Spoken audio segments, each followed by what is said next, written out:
Chapter 625. First of all, I apologize. I didn't update yesterday, and I didn't ask for leave at the beginning. There's nothing to explain. It's all my own problem. I've truly drunk too much. I've slept through the early hours of last night and am still not feeling well. Before I came, I had thought that I would definitely get drunk, but I didn't think I would drink so much and fall so thoroughly. I will add yesterday's chapter before the 20th of this month and say my apologies.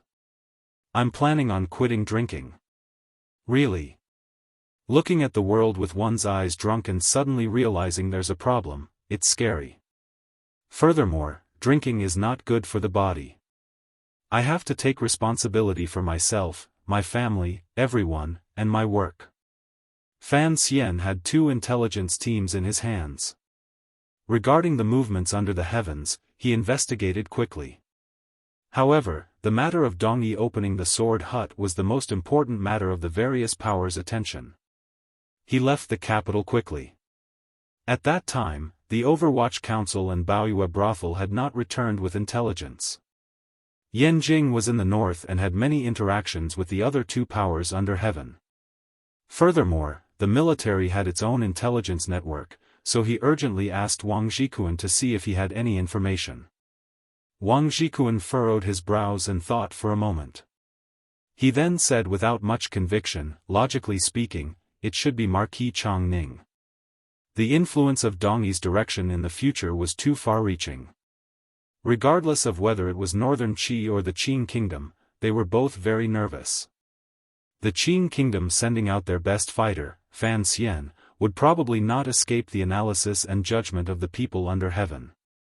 Northern Qi would certainly have to send out a corresponding figure to make Dongyi feel their sincerity and bargaining chips.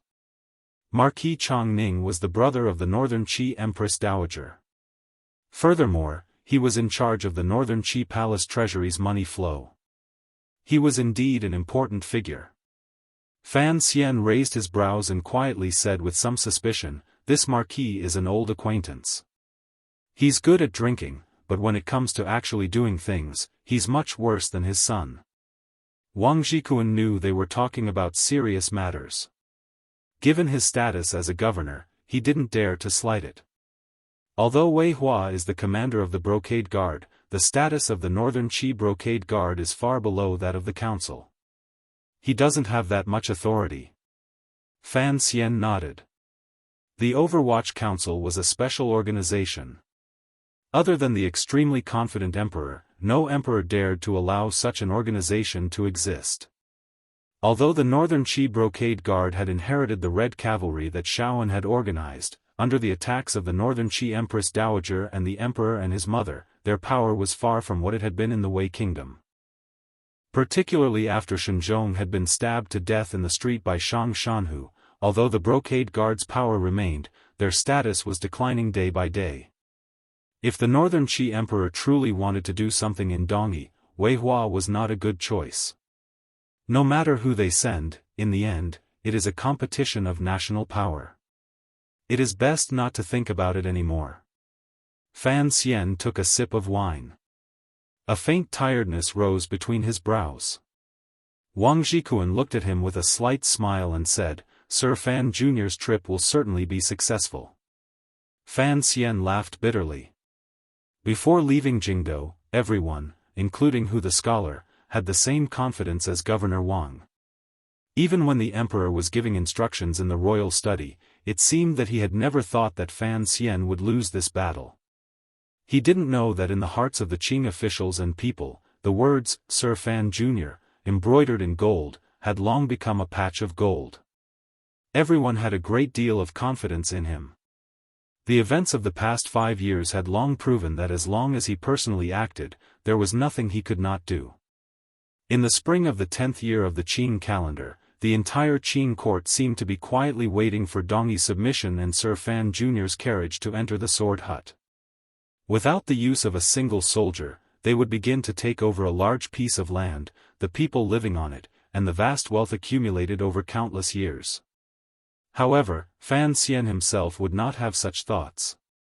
Although he had sensed Sigujian's attitude through 13th Wang and had carefully expressed his attitude to this sword saint, the two sides had, to a certain extent, found a point of intersection of benefits. However, the benefits he had to fight for the Qing kingdom on this trip to Dongyi were too great. Looking at it from another perspective, the benefits Dongyi had to pay were too great. This was not playing house or a large business that involved millions of liang of silver. It was a true change in history.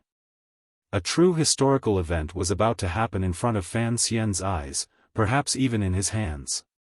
In such a situation, Fan Xian had no choice but to be fearful. He often wondered what virtue or ability he had to be able to open up land and expand his borders. Furthermore, he might be walking the path of the Qing dynasty. The problem was, Sigujian was heavily injured and about to die. His hatred and anger toward the Qing emperor could probably not be washed away even with all the waters of the East Sea. Although this great grandmaster knew that after his death, Dongyi would certainly be divided between the two large countries, he had to think about the city and the vassal states beside it. That was why he had invited Northern Qi and the Qing kingdom to participate in the last opening ceremony of his life. He still had to fight for the people of Dongyi one last time. Fan Xian couldn't help but think of the last deep conversation he had with the emperor in the royal study before he left the capital. At that time, there had been a faint smile on the emperor's face. Although, like the other officials, he was full of confidence in Fan Xian's trip to Dongyi, his words and actions showed that he did not place much importance on this opening ceremony. Fan Xian understood the emperor's thoughts. Someone as confident as the emperor did not care at all about the conciliatory intentions and final goodwill that Dongyi was about to collapse.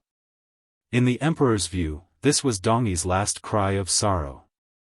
If the Qing kingdom could spend less money to obtain Dongyi's land and wealth, it would be worth it. However, if the conditions Sigujian raised were nonsensical to the Qing emperor would not be afraid to raise the knives and spears in his hands and turn this cry of sorrow into a wretched cry. Given Fan Xian's analysis and understanding of the personalities of these two powerful men, the conditions Sigujian was about to raise were certainly something the Qing emperor would not be able to accept. This was the biggest problem he faced on this trip. The diplomatic group did not waste too much time in Yanjing. Early the next morning, Fan Xian left the city under the escort of Wang Zhikuan and Mei Zhili. He met up with the 4th Bureau of the Overwatch Council who had hurried over from Jiangnan and headed toward the official road. The group of carriages headed toward the Qing border. Before they had completely left the escorting soldiers of the Yanjing camp, they met up with another group. Under everyone's confused gazes, a merchant climbed into Fan Xian's carriage. "You've worked hard." Fan Xian patted Shi Chanli's shoulder. During these years, 3 of Fan Xian's 4 disciples had worked hard in the Qing court. Only Shi Chanli, who had failed to pass the imperial examinations, had become Fan Xian's personal helper. He had been in Jiangnan and in the luxurious counties outside the borders, opening Baoyue brothel with Sangwan and secretly helping Fan Xian organize his sources of intelligence. In a low voice, Shi Chanli explained the recent situation of Baoyue brothel to Fan Xian, as well as some small news he had heard in Dongyi. Looks like 13th Wang was right. There is internal strife in Dongyi. This time, everyone thinks the Qing kingdom is going to pick the fruit. Who would have thought that the fruit could also be poisonous? Fan Xian listened for a moment and then smiled self-mockingly. However, I don't know where the master of Dongyi gets his courage to oppose the Qing kingdom when Sigujian is about to pass away. The northern Qi people are certainly supporting him in secret. Even within the sword hut, there are many people who are unwilling to get close to the Qing kingdom. These things are not up to them whether they want to or not. Fan Xian sighed. Power decides everything. Once Sigujian dies, Northern Qi and Dongyi will no longer have great grandmasters. The two sides can only meet on the battlefield. Northern Qi's territory is vast, the people are rich, and the soil is fertile. They have the power to fight the Qing kingdom. However, Dongyi is built on trade. They are rich but not very strong. How can they be a match for the Qing army? The key problem is that Sigurd was injured by the emperor. Everyone in the sword hut hates the Qing kingdom to the bone. They would probably rather fight to the death than submit and become subjects. Shi Chanli had lived the life of a boss these years and had grown fatter. There was no white hair on his head. Compared to his youthful and wretched appearance of the past, he had changed a great deal. The only thing that had not changed was his loyalty and respect for Fan Xian. Since last year, he had stayed in Dongyi to investigate the intentions of the sword hut. He knew the danger hidden under the deathly silence of the sword hut. He couldn't help but worry for his teacher. The key is still Sigurd attitude. Fan Xian lowered his head and closed his eyes. Rising and falling with the advance of the carriage, he smiled bitterly and said, "If he is truly an idiot with a twisted temper, there will probably still be a great fight. However, if there really is to be a fight, then what about 13th Wang? If the news you've sent these years is true, then 13th Wang will be his successor." Such a powerful and forceful attitude forces me to think again and again on behalf of Dongyi. Sigurd can't have made this move for nothing.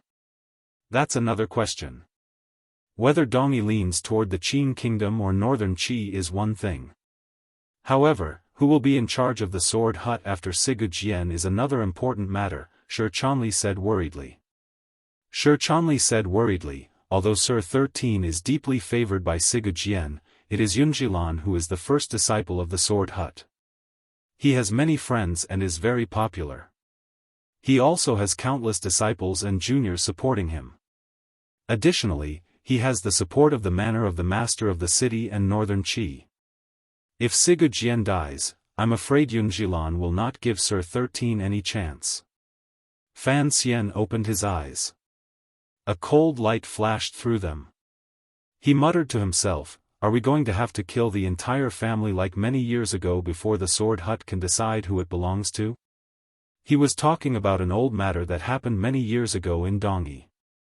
Sigurd had caused people's hair to stand on end and killed hundreds of people in his family. He didn't even let his own parents go. His infamy as a madman and idiot spread like wildfire. At the same time, it allowed the Overwatch Council to pick up a shadow until today.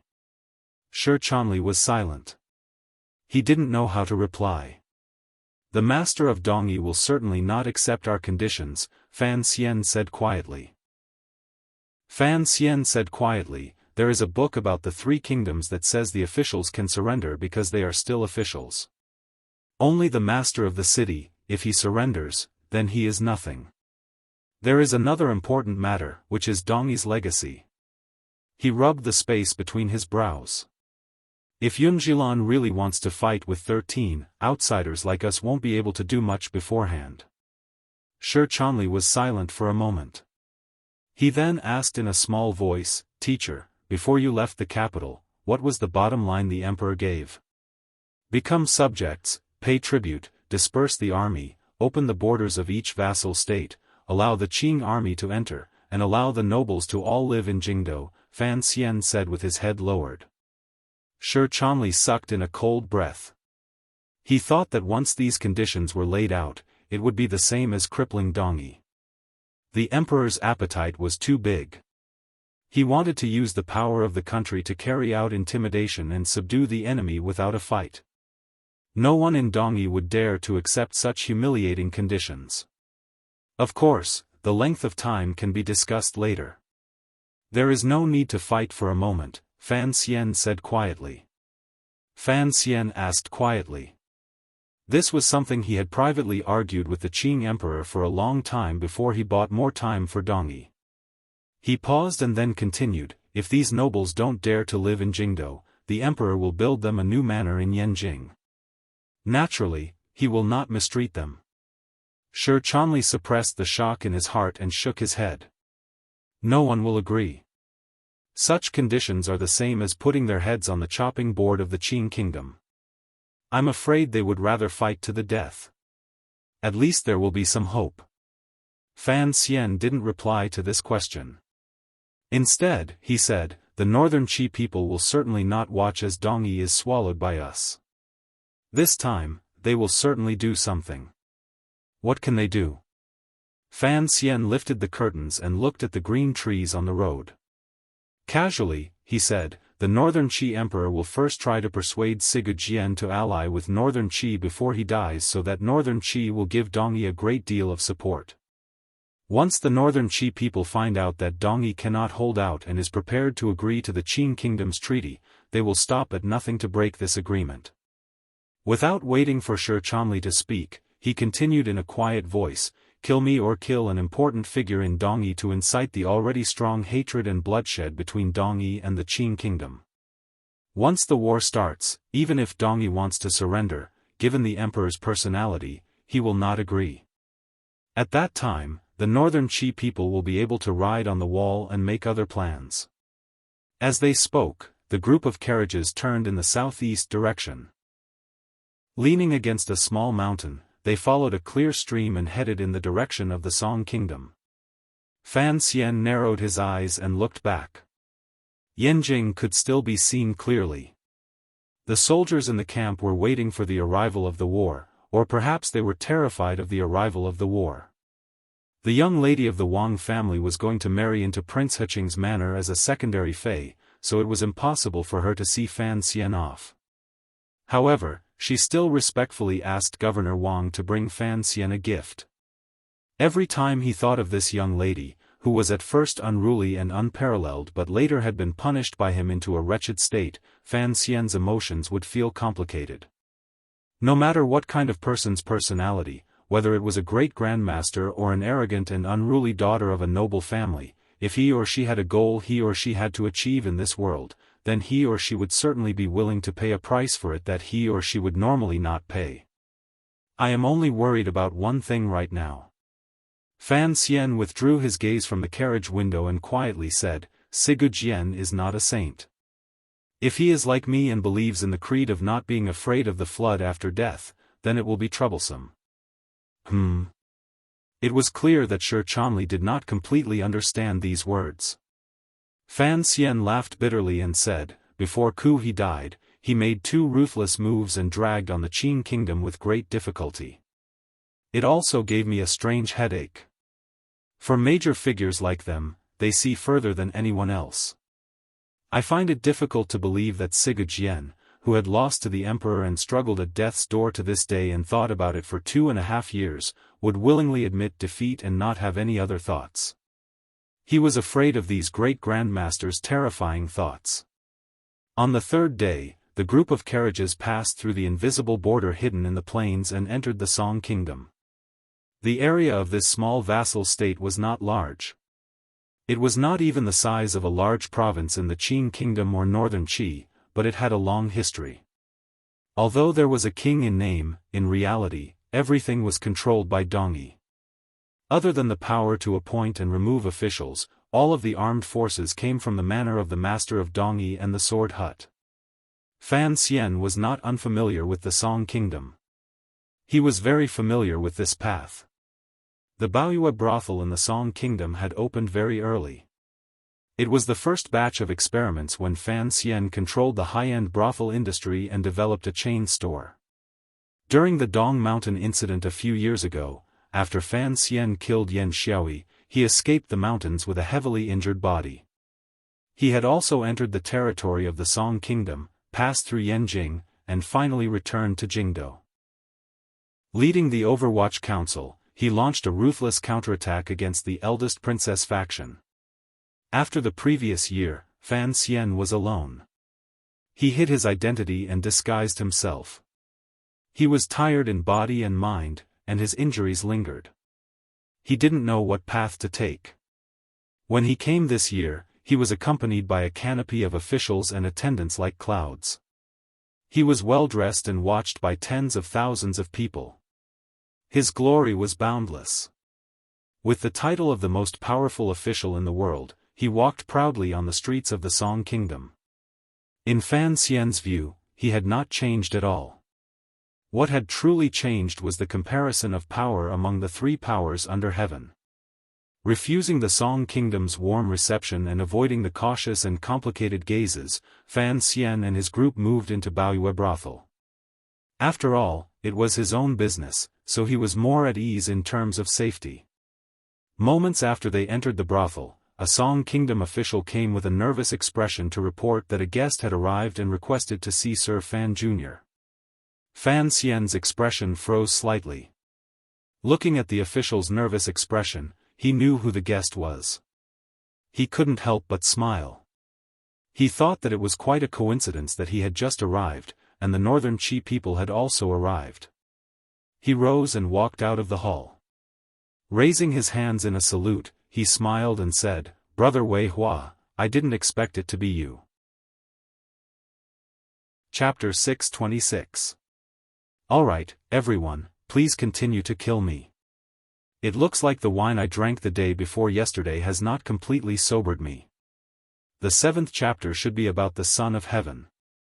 Why is it about having fun in front of the palace again? He was completely speechless to the extreme. He lowered his head and admitted his guilt.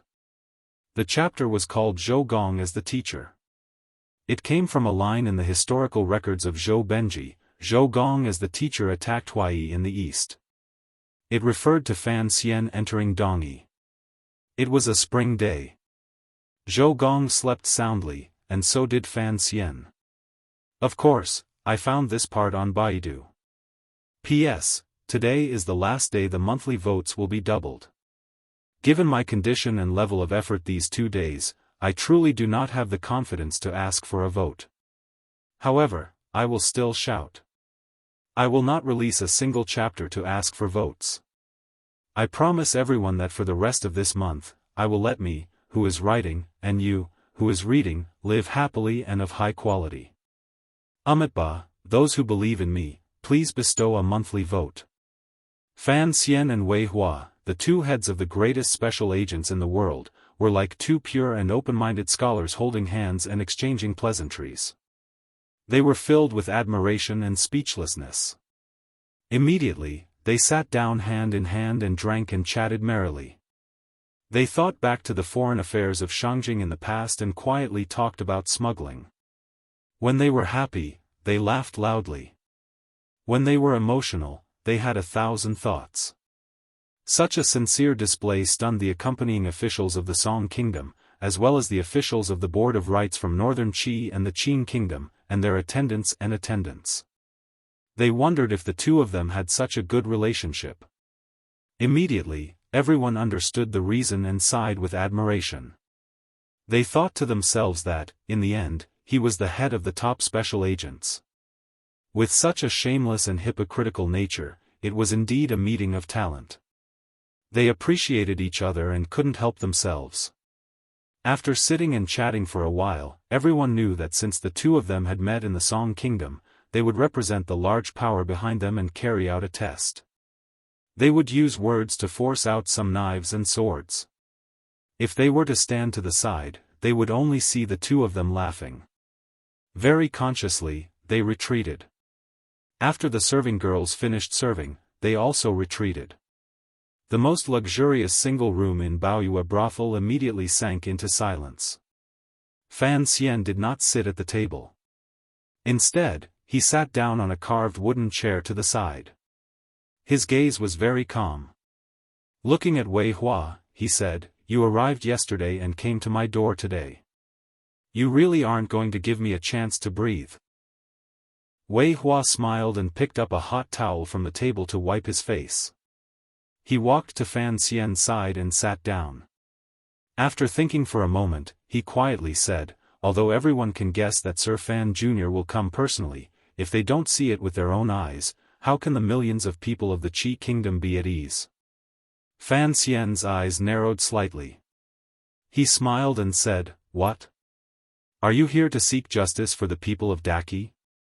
Last year, the Overwatch Council had launched an attack in Xiliang and caught all of the Northern Qi spies and secret agents who had infiltrated Dingqing and Qingzhou and colluded with the Hu people.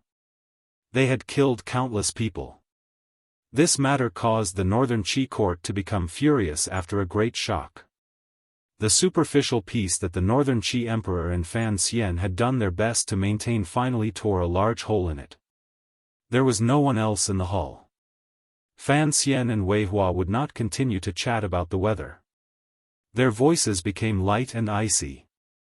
Wei Hua glanced at him and said in a cold voice, "Sir Fan Jr., when you and I worked together in the past, it could be said that we trusted each other. Last year, you did something like this without any warning. Didn't you go too far?" Fan Xian's brows rose. A ruthlessness flashed in his eyes.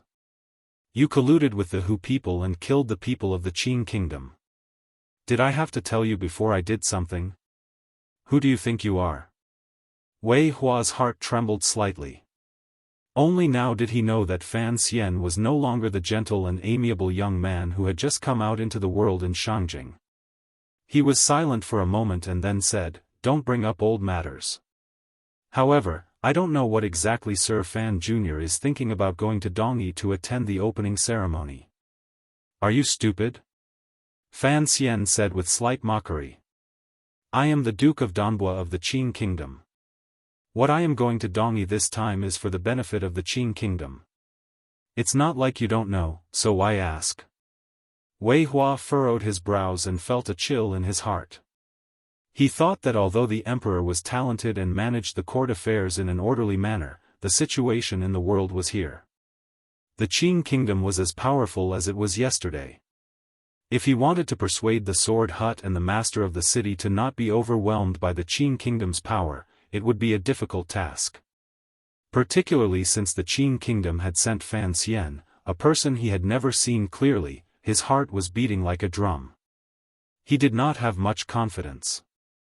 "Someone asked me to ask you something," Wei Hua said as he sat by Fan Xian's side. Wei Hua sat beside Fan Xian. Lowering his voice, he said, "Does the agreement in the restaurant still stand?" After these words were said, Fan Xian's expression changed slightly. A difficult-to-grasp self-mockery shone through his eyes. Quietly, he said, "What agreement?" Wei Hua's expression did not change. However, his brows furrowed a little deeper. Perhaps even he did not know what the emperor wanted him to ask about the agreement. His throat was a little dry as he asked, "Are you prepared to break your promise?" Hearing these words, Fan Xian furrowed his brows slightly. Standing, he said, "First, there has never been any agreement. Second, should you be the one to tell me about such things?" Although Wei Hua was the commander of the Northern Qi Brocade Guard and had the Northern Qi Emperor's trust, his status in the country was far below Fan Xian's. Fan Xian was certain that the other party did not have the right to negotiate with him. "Dongyi is a large piece of venison," Fan Xian turned to look at him and said. "Those who are capable will have it. I will not give it to them." Wei Hua rose and replied calmly, "The Qi Kingdom will not give it to them either." The atmosphere in the hall gradually froze. Slowly releasing the will of knives and swords, the coldness immediately rose. It froze the precious and steaming dishes on the table until they didn't dare to breathe. Fan Xian only laughed and sat down at the table. With a fork in one hand and a dish in the other, he casually said, "Since Sigurd invited you, Northern Qi is not the only one who came. I am very curious as to who your true leader is." Naturally, Wei Hua would not answer this question. The coldness in his heart grew stronger and stronger. Looking at the young and handsome official of the Qing court in front of him, he felt a great fear. Everyone in the world knew that Fan Xian controlled the Overwatch Council with one hand and the palace treasury with the other. He was the Qing Emperor's right-hand man. If he wanted to weaken the Qing kingdom's power, being able to kill him would be a wonderful choice. However, Wei Hua could not make this decision. He did not have the right to make this decision. After the two recent events, the Northern Qi court had all become aware of Fan Xian's power. For such a person, it was good to be able to kill him. However, if he was not killed, there would be endless trouble in the future. In this world, who could kill Fan Xian? In the past, the eldest princess could not do it. The assassins the Qin family had set up in the valley also could not do it. Was it only the northern Qi brocade guards or the 9th-level assassins of the Dongyi sword hut along the way? Wei Hua gathered his thoughts and sat down again. He did his best to stabilize his emotions. He accompanied Fan Xian, who had already recovered his calm, as he ate and chatted idly. The Qing kingdom and northern Qi were the two most powerful powers in the world. The two large diplomatic groups heading to Dongyi to witness the opening ceremony of the hut had coincidentally run into each other the moment they entered the territory controlled by Dongyi. This reality made many people feel fear and unease. In particular, the welcoming disciples of the Dongyi sword hut and the officials of the manor of the master of the city were very cautious. They were terrified that the two sides would become envious and impatient and start fighting. The diplomatic groups on both sides added up to 500 people. Coincidentally, they lived in two adjacent courtyards. Every time they entered or left, the officials of both sides stood on either side of the long street. Under the hostile confrontation, it was truly a terrifying sight. 1,000 eyes used their gazes to kill. No one in such an environment would have it easy. Wei Hua was deeply worried, but he appeared relatively calm. The truly calm person was Fan Xian. He was not worried at all that they would run into any danger on this trip. Unless Sigurd had already made a crazy decision, no one in Dongyi would risk the Qing emperor's rage and attack the Qing kingdom's diplomatic group. The officials and nobles of the Song kingdom did not dare offend either side. They all used the highest level of etiquette and extravagance to express their sincerity. They were especially humble toward Fan Xian, the Duke of Danbua of the Qing kingdom. Fortunately, the first close contact between the diplomatic groups in Dongyi only lasted for a day. Wei Hua did not obtain any comforting information from Fan Xian. The unease in his heart grew heavier and heavier. He did not have the energy to continue testing the conditions the Qing kingdom was going to give Dongyi. He left the Song kingdom early. The officials of the Song kingdom and the people from Dongyi who had come to receive them watched this scene and all let out a breath. However, on the afternoon that the northern Qi diplomatic group left, Fan Xian gave an order, and the Qing diplomatic group followed. They followed for 3 days. Fan Xian only felt sleepy on the carriage. It seemed that he was not worried about anything happening in Dongyi. However, the officials of the Qing Ministry of Rites knew that the northern Qi diplomatic group was in front, so they suppressed their own group speed and did not come into contact with them again. After Fan Xian slept lazily for a few days, he finally found a problem with the group's speed. He furrowed his brows and asked, according to the original schedule, we should have reached Dragon Mountain by now. Why are we only entering Huaishang now? Shi Chanli also felt it was strange. He asked a member of the Qinian unit of the Overwatch Council in front of him and finally understood the reason. He returned to the carriage and reported, the northern Qi diplomatic group is too slow. I don't know if Sir Wei does not want to go to Dongyi to receive his failure, so he purposely moved slowly. These words were said with a smile, but Fan Xian did not smile. Shi Chanli closed his mouth. He wondered if there was a problem with the slow speed. Fan Xian scratched his head and furrowed his brows. If someone from northern Qi left Shangjing, how many days would it take for the information to reach my carriage? At least 8 days. In other words, if someone left northern Qi's Shangjing 5 days ago and I had no way of knowing? Fan Xian shook his head. If it really was that woman, the news would have been well hidden. If she really came to Dongyi, I'm afraid she would have entered the sword hut within these 2 days. He furrowed his brows and said, and we are still on the road. Shi Chanli's heart trembled slightly. He quietly said, even if Lady Haitang went to Dongyi early, it would not affect anything. Fan Xian smiled and didn't say anything. He thought to himself that Wei Hua had used such a shameful method to give northern Qi's lobbyist time to meet with Sigurd alone. It was truly interesting. However, what was interesting to northern Qi was rather boring to Fan Xian. So, when the diplomatic group's majestic carriages entered Dragon Mountain, he summoned the officials of the diplomatic group and the subordinates of the Overwatch Council and made a decision that left his subordinates dumbfounded. No one dared to oppose Fan Xian's decision. Another spring had arrived. Willow catkins filled the sky and floated down for thousands of li, like snowflakes swaying in the warm wind. They soared up, covering the city walls and the light of the sea.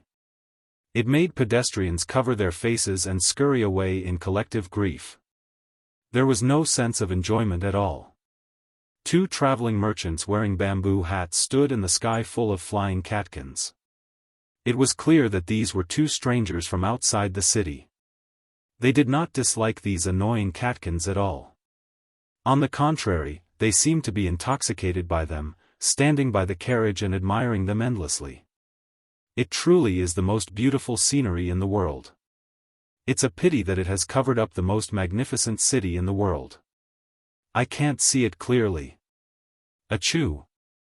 The younger man sneezed loudly, immediately ruining his interest in admiring the spring. The older man next to him did not react. He only stared blankly at the catkins in the air. A moment later, he came to his senses and lightly said, "With such a large city, of course I can see it clearly when I'm closer. I often saw these catkins when I was a child, and they all disappeared in 2 days. Young master, your luck is not bad, but speaking of the most beautiful scenery in the world, you have been sleeping these past few days as the carriage has passed through the spring road. I can't tell you are a person who enjoys the scenery." The young man in the bamboo hat raised the brim of his hat and narrowed his eyes at the passing pedestrians and merchants, as well as the city in the distance that could not be seen clearly. He revealed his ordinary and proper face, and a glimmer of a smile flashed through his eyes. This person was none other than Fan Xian of the Qin Kingdom. For some reason, he had braved the risk of leaving the diplomatic group and only brought the man next to him to Dongyi. Although Dongyi probably would not act against Fan Xian right now, who knew what kind of arrangements Northern Qi had made here? Fan Xian should not have taken such a risk. However, he had a complicated premonition that he had to come early. Otherwise, Sigurd might fall to the north. In terms of safety, he was not too worried. Although Dongyi was filled with 9th-level aces, he was already a top 9th-level ace. Additionally, he had the best assassin in the world at his side. If he could not win, it should not be difficult for him to escape. With the shadow at his side, it was as if he had half of the 6th Bureau of the Overwatch Council. Fan Xian turned his head to glance at the shadow and couldn't help but smile slightly. On this trip to Dongyi, he had the shadow reveal himself and follow him by his side. Presumably, his enemies, who knew him incomparably well, would not be able to guess. Having left home at a young age, Fan Xian knew why the shadow was showing such a different emotion than usual, and why he had suddenly become so talkative. Before Uncle Wu Zhu left, he had become more and more talkative. As his number one admirer, the shadow was also becoming more and more talkative. In Fan Xian's eyes, this was a good thing. "Have you never come back after all these years?" Fan Xian suddenly thought of something and asked in surprise. The shadow pushed down the brim of his straw hat, blocking out the falling cotton and covering his face. Coldly, he said, "I can't kill him. Why would I come back?" Fan Xian smiled and didn't say anything more. The massacre in Dongyi back then was too strange. Other than using Sigurd as a crazy idiot to explain it, there was no other explanation. However, Sigurd was a great grandmaster. No one dared to ask him anything. Even if Fan Xian wanted to help the shadow resolve the tragic past that had affected his life, he couldn't find any clues. "Your idiot brother is about to die," Fan Xian patted the shadow's shoulder and sighed. "A person's death is like a lamp going out. In the future, when the family is reunited on the road to the underworld, we can go ask." The shadow's shoulders froze. "He must die by my hand." Fan Xian's heart tightened. He didn't know whether he had done the right thing or wrong thing to bring the shadow back to Dongyi. Although the shadow had not returned to Dongyi for a long time, he had, after all, grown up in this large city before he was a youth. He still remembered the directions of the streets clearly. The description of the willow catkins was not wrong. By the time the two of them came close to Dongi, the flying cotton in the sky had already sunk into the earth and no trace of it could be found. Fan Xian jumped down from the shaft of the carriage and looked at the bustling marketplace and hurrying merchants around him. He sighed emotionally. It is indeed a shopping center. However, after going to the flying cotton, it doesn't have the feeling of a grand city. It is truly disappointing. He was indeed disappointed. Rumor had it that Dongi was the largest city in the world. Unexpectedly, when Fan Xian actually saw the city, he found that this so-called largest city had no city walls. It was just countless marketplace buildings pieced together. Dongi was built very late, the shadow said in a cold voice to the side. From the beginning, they never built city walls. Fan Xian looked at the gray buildings that filled his field of vision and the layers of streets. He was secretly shocked. The area of Dongi was truly frighteningly large. After listening to the shadow's explanation, he furrowed his brows and said, "For such a large city to not have city walls, wouldn't that make it easier for enemies to invade?"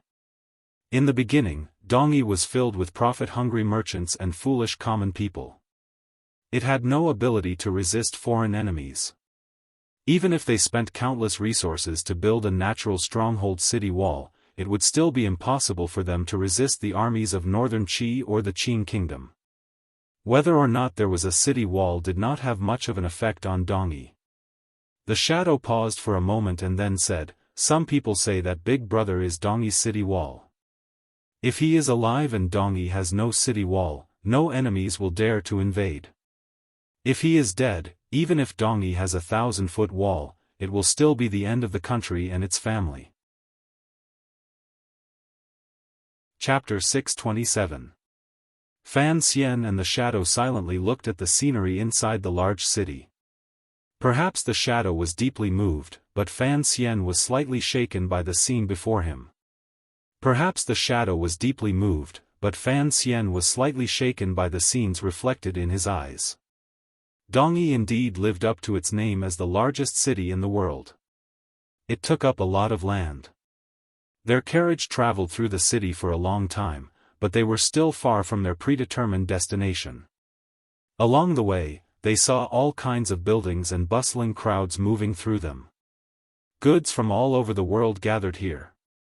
Countless accents rang out on the streets. Countless people wearing different clothing were haggling over prices, and they were using a sign language that Fan Xian was not familiar with. The 100 forms of the marketplace could be seen clearly in this Dongi city that was built on commerce. Fan Xian sat in the carriage and looked down the street. He found that there was not a single item that could not be found in this city. He couldn't help but secretly exclaim in admiration. In such a bustling and prosperous place, who would be able to hold back from spending money on tourists from other places? Although the Qing kingdom had begun to set up a large commercial port in Quanzhou over 20 years ago and relied on the enormous production of the palace treasury to forcefully take a large share of the sea trade with foreigners, it not only directly caused Danzhou port to fall into decline and calm, but it also dealt a great blow to Dongi. However, Dongi was, after all, a place where merchants from all over the world gathered. In particular, the ships that went out to sea were skilled in the art of controlling the waves. They intersected with the land far away, so the trade had continued to flourish. Even with the palace treasury that Fan Xian now controlled, if they wanted to travel by sea, they could not completely rely on Quanzhou to go out to sea. Many adventurers and merchants from overseas were still used to doing business through Dongi. This kind of change would probably take decades. After Fan Xian saw a dozen foreigners on the street, he accepted this point of view in his heart. When he was overseeing Jiangnan, the furthest the foreigners were willing to go was as far as Quanzhou, so he had never seen a single one. "Do you find it strange?" the shadow asked in a low voice beside him. Foreigners only trust Dongi, so every time the Qing people see these blue-eyed people, they always feel uncomfortable.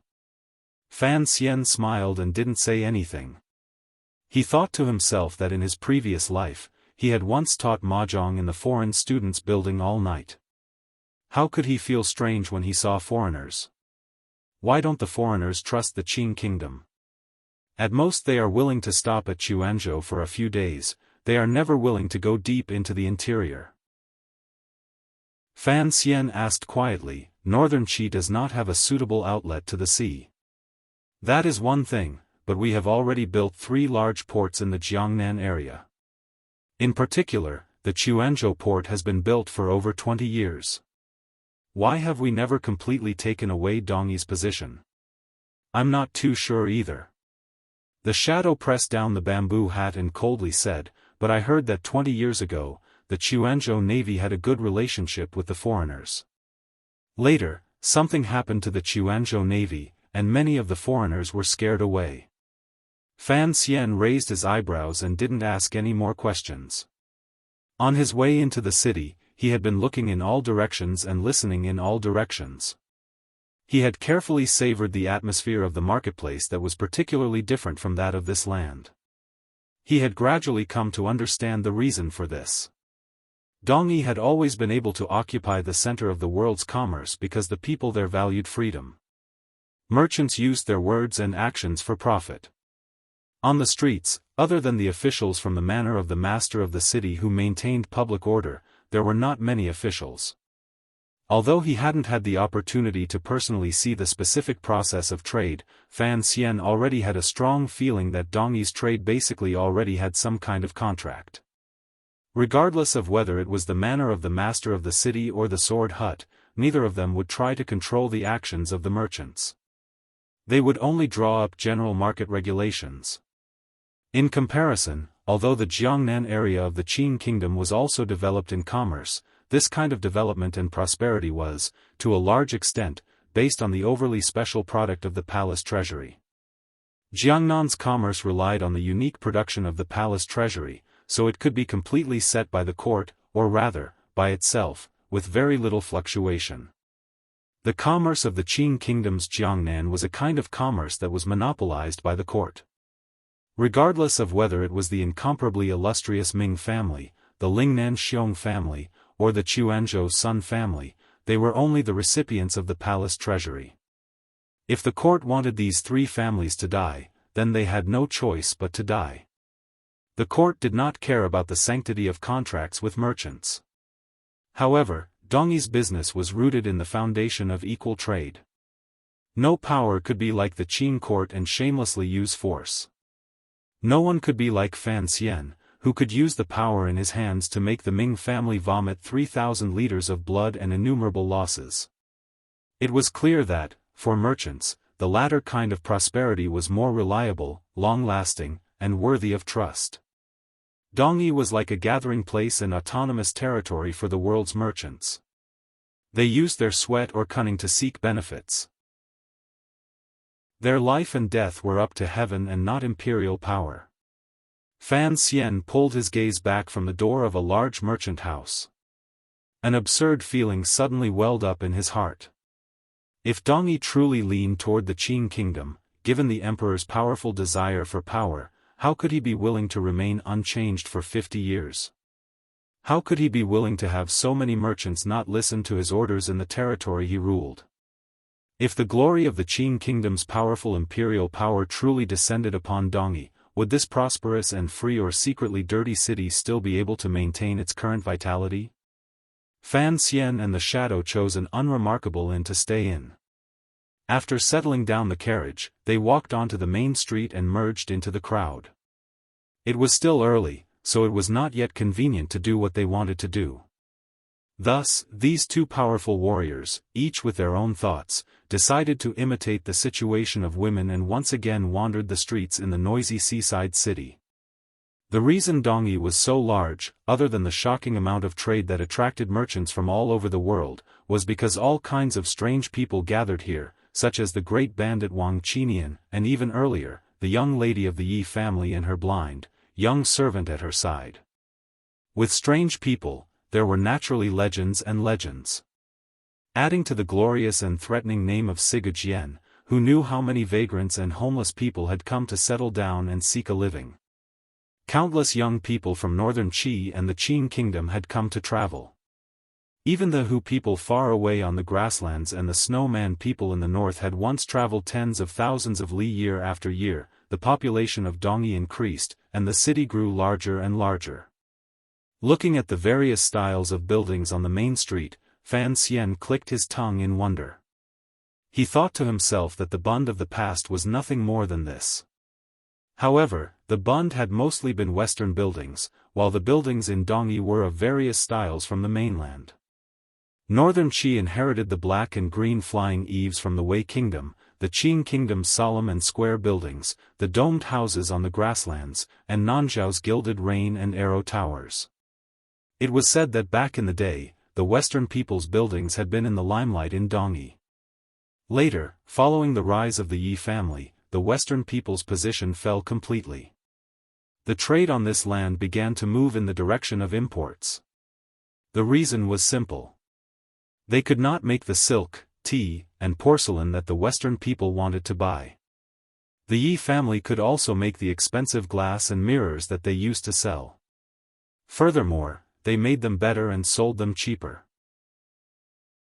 Thus, it was very difficult for the kingdoms in the overseas continents to trade on the sea because Dongyi no longer needed their goods. Instead, they were required to use silver to settle accounts.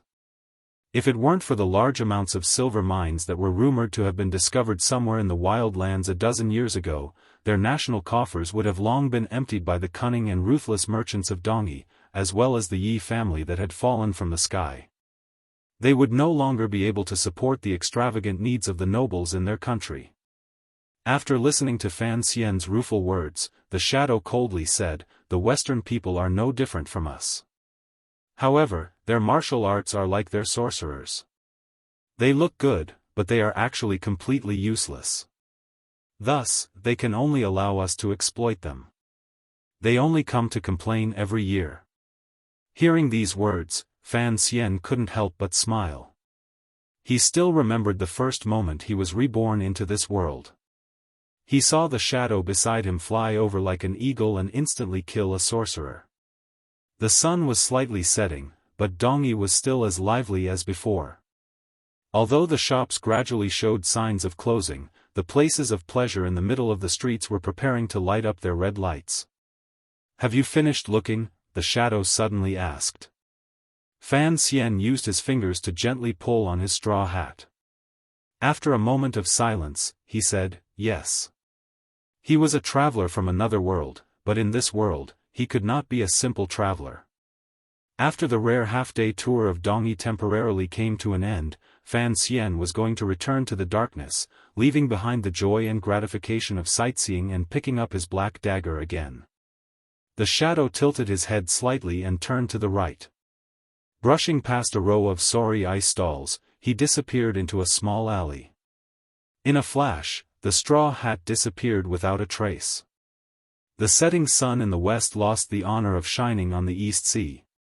Miserably, it was blocked off by the various tall buildings in Dongyi and turned into patches of darkness.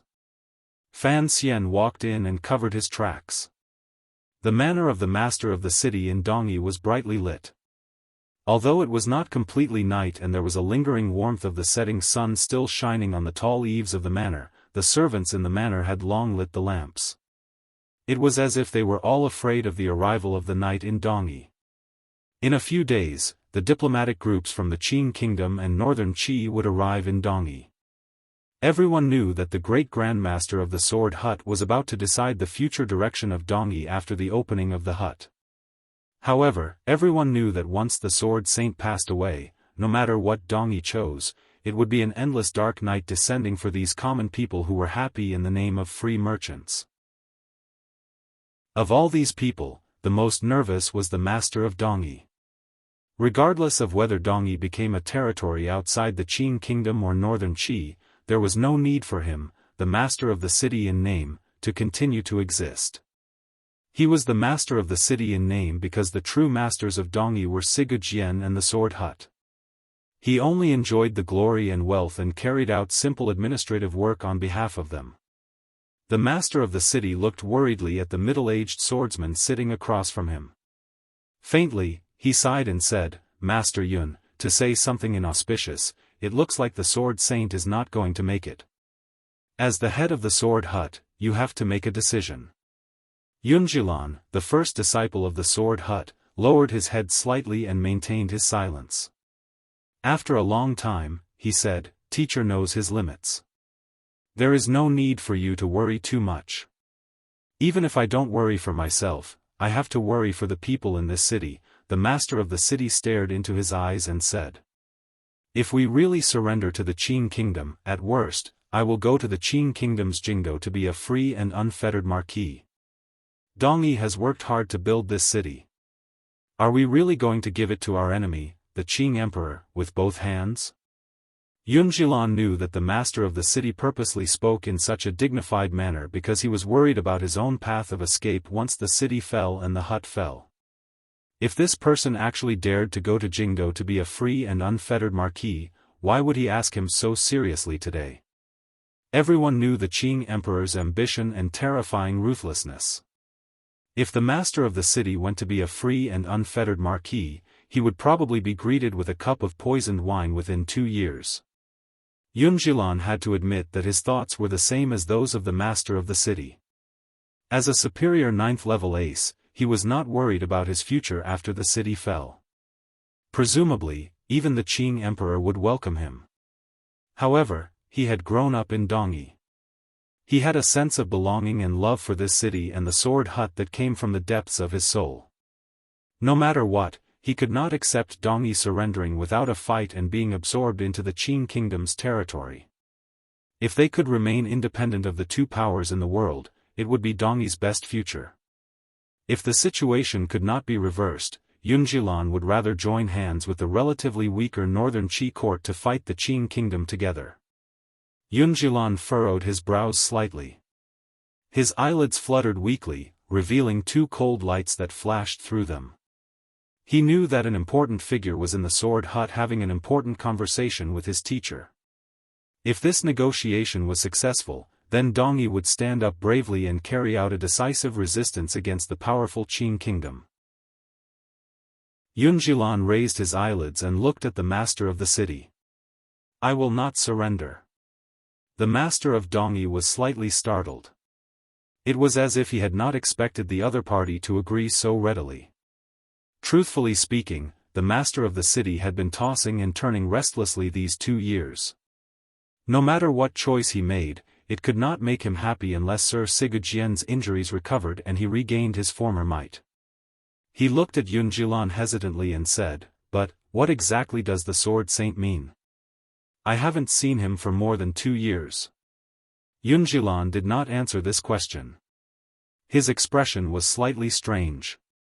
Even now, he, the first disciple of the Sword Hut, was not sure what his teacher was thinking. Was it to fight or surrender? However, he immediately calmed down. Thinking of the major figure in the Sword Hut, he took a deep breath and said, Presumably, the teacher also does not want his life's work to go to waste like this.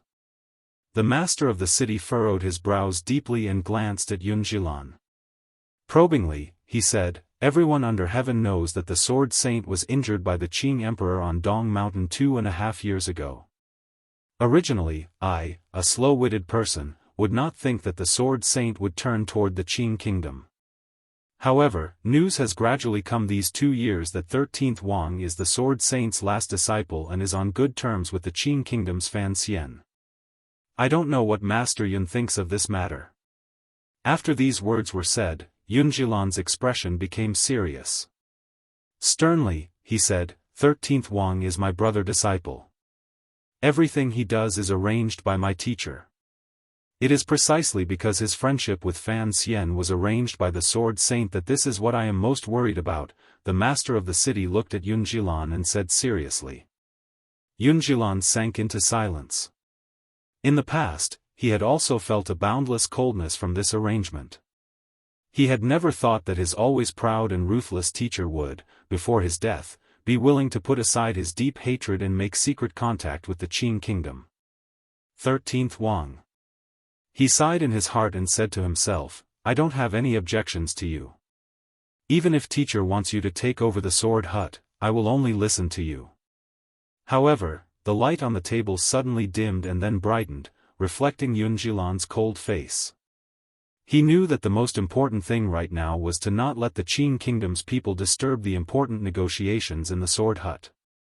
On the Sword Hut side, he had already arranged for countless aces to lie in wait outside. He had also arranged for many powerful warriors outside the plum garden. Yunjilan raised his wine cup and took a shallow sip. I have already made arrangements for 13th Wang.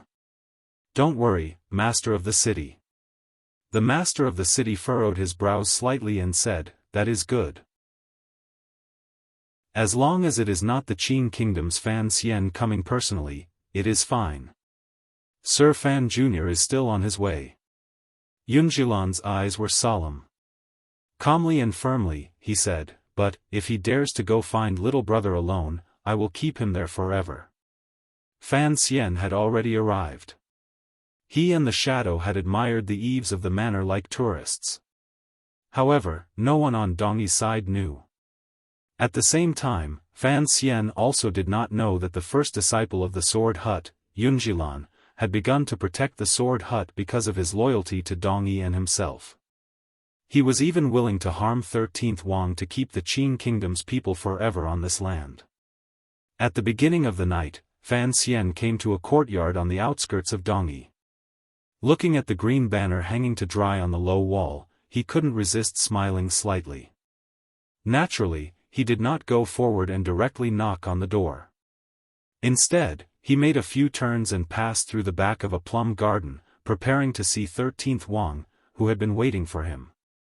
As he walked through the plum blossoms and was about 5 or 6 steps away from the back door, Fan Xian stopped his steps. He didn't hear the barking of the dog in the courtyard. 13th Wang had once told him that he raised a mutt with the best nose when they were chatting. Dogs could be made into dog meat hotpot, but plum blossoms would not be the only one left. Fan Xian's fingers curled slightly. His eyelids lowered as he stared at the plum blossom in front of his feet.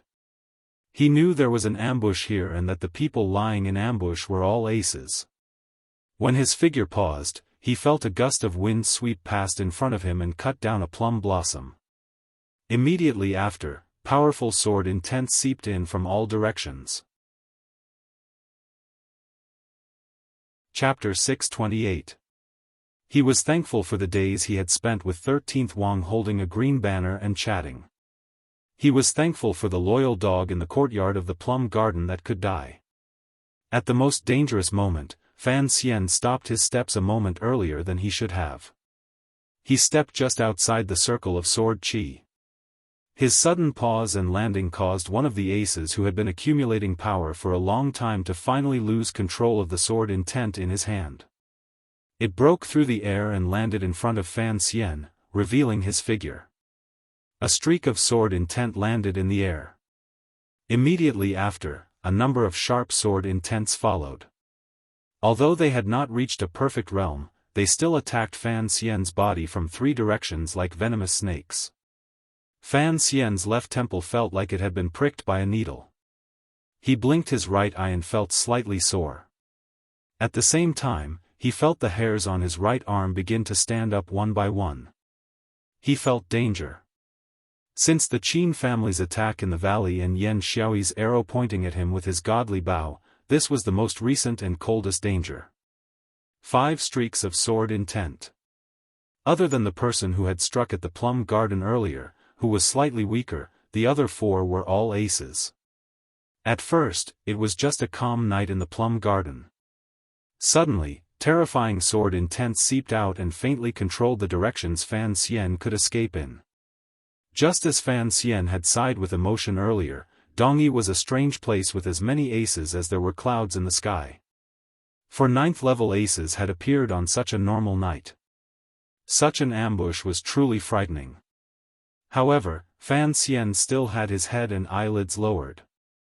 Feeling the sword intense in 3 directions around him, he did not move at all. Those 5 swords did not move. The sword intent was initially fierce and vigorous, but it quickly returned to a neutral and peaceful atmosphere. However, This neutral and peaceful atmosphere was mixed with an aura of absolute determination. It was like a few enraged venomous snakes that were lifting their slender and long bodies, slightly leaning backwards, staring at the prey in the field, ready to give it a fatal blow at any time. There was a hissing sound in the air, as if some invisible power was tearing apart the empty space. It formed countless lines condensed from sword chi in the air, cutting the space in front of the plum garden into countless small areas. If someone dared to walk into these areas, they would definitely be cut into countless pieces by the sharp sword chi. It looked like he was just stopping some people from entering 13th Wang's residence, but Fan Xian did not think so. He felt a hidden murderous aura. The reason these swords had been accumulating power and not attacking was because of Fan Xian's miraculous landing at the beginning. This step just so happened to land on the edge of the encirclement, luring out the plum-cutting strike. At the same time, it caused the sword chi formation that had been prepared for a long time to stagnate slightly. These 9th-level swordsmen of the sword hut who were lying in ambush clearly did not know who had come. However, from this step, they could see the other's level of cultivation. They knew that if they acted rashly, they would give the other a sliver of an opportunity. Although this opening or opportunity was not large, since it was 4 9th-level aces attacking at the same time, they had no intention of letting the incomer return alive. He could not be the Qing Kingdom's Yi Luyun or that unfathomable emperor. Of the 5 swords, one of them sank into silence. The other 4 remained hidden in the darkness. They slowly changed their angles and aimed in any direction Fan Xian might escape in. They would not move first because the first to move must have a direction. With a direction, there would be a loss. This lost opening was something Fan Xian wanted to use. Thus, Fan Xian did not move. However, the encirclement of 4 9th-level aces was a rare sight. Even someone as powerful as Fan Xian felt a glimmer of coldness. In this life, he had exchanged blows with countless aces. Facing 4 9th-level aces at the same time was something he had never even thought about. No matter how arrogant and conceited he was, he did not have the extravagant hope that he could defeat 4 9th-level aces at the same time. Among these 4 9th-level aces, there were no top 9th-level aces like Yunjilan, Lang Tiao, or Haitang Duo. Fan Xian's eyes stared at the broken plum blossom in front of his feet. His eyelids were slightly lowered. He appeared calm, but in reality, he was already feeling very uncomfortable from the all-pervasive sword chi and omnipresent pressure. His entire spirit had been pressed to the point of rebound or collapse.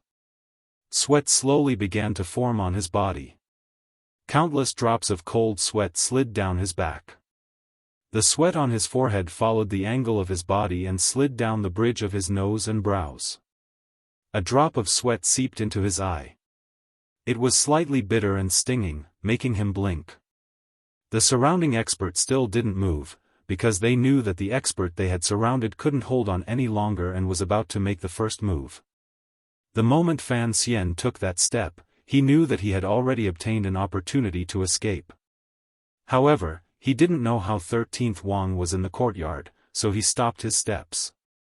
He didn't take the risk and forcefully broke out of the encirclement. He had not thought that the aces lying in ambush outside the plum garden would be so powerful and that Yunjilan could mobilize so many disciples of the sword hut. Thus, he hid himself in bitter suffering. When the drop of sweat entered his eye, he gave up on the idea of entering the courtyard. Closing his eyes, he gave up on the idea of entering the courtyard. Closing his eyes, he gave a clear whistle and spat out the impure air in his body. His large and small circulations began to circulate wildly. Using the purest tyrannical zhenqi in his body, he abruptly charged backward. In the dark night, dust flew up. With a bang, Fan Xian disappeared without a trace. Turning into a gust of wind, he rushed backward.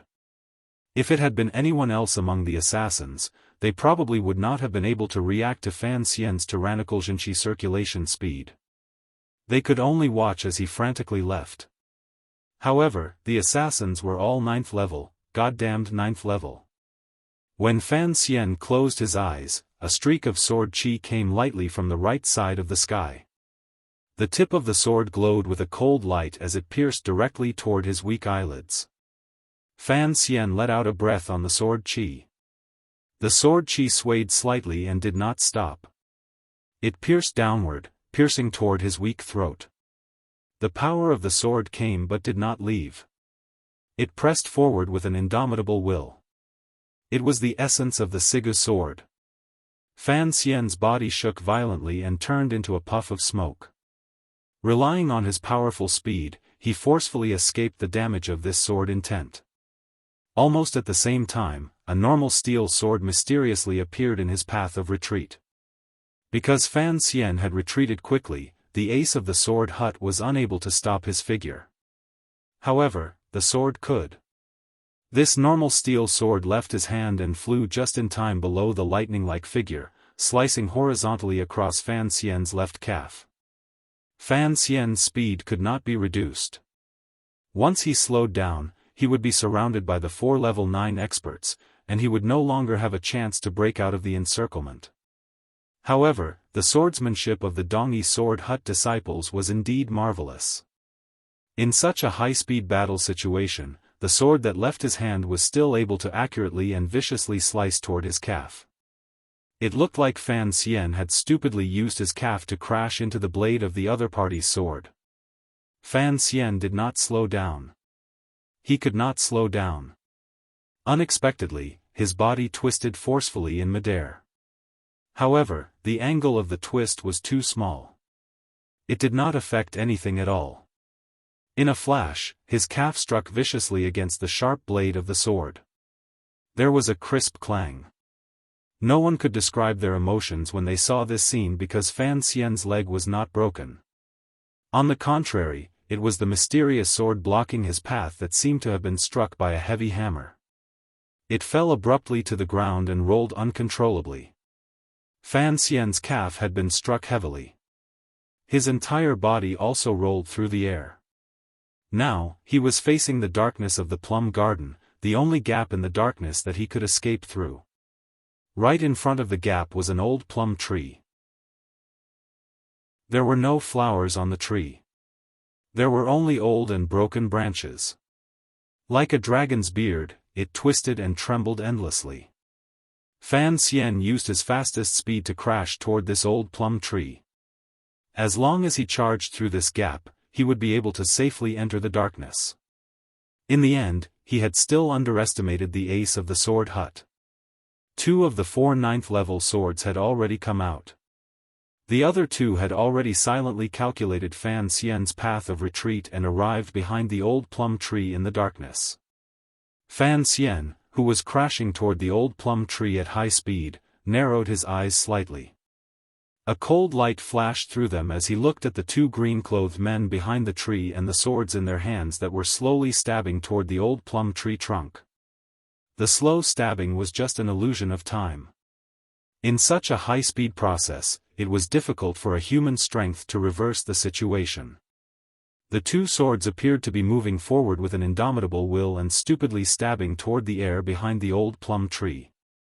Fan Xian knew that these 2 swords were very powerful and had accurately found that point. The point where the tips of the swords and Fan Xian's body would meet. Given Fan Xian's tyrannical martial method and the trajectory he had forcefully increased his speed to crash toward the old plum tree, he would certainly come into the most intimate contact with the tips of the 2 swords. He thought for a long time. In reality, it was only for a moment when he rode the white horse past the mouth of the alley. The hard old plum tree trunk lay in front of Fan Xian's body. When it came into contact, it became soft like a steel bar had become soft to wrap around a finger. Fan Xian's momentum crashed toward the old plum tree. His body pressed the old plum tree forward. He was getting closer and closer to the tips of the 2 swords that seemed to have found an opening in the plum garden. No one could change any of this.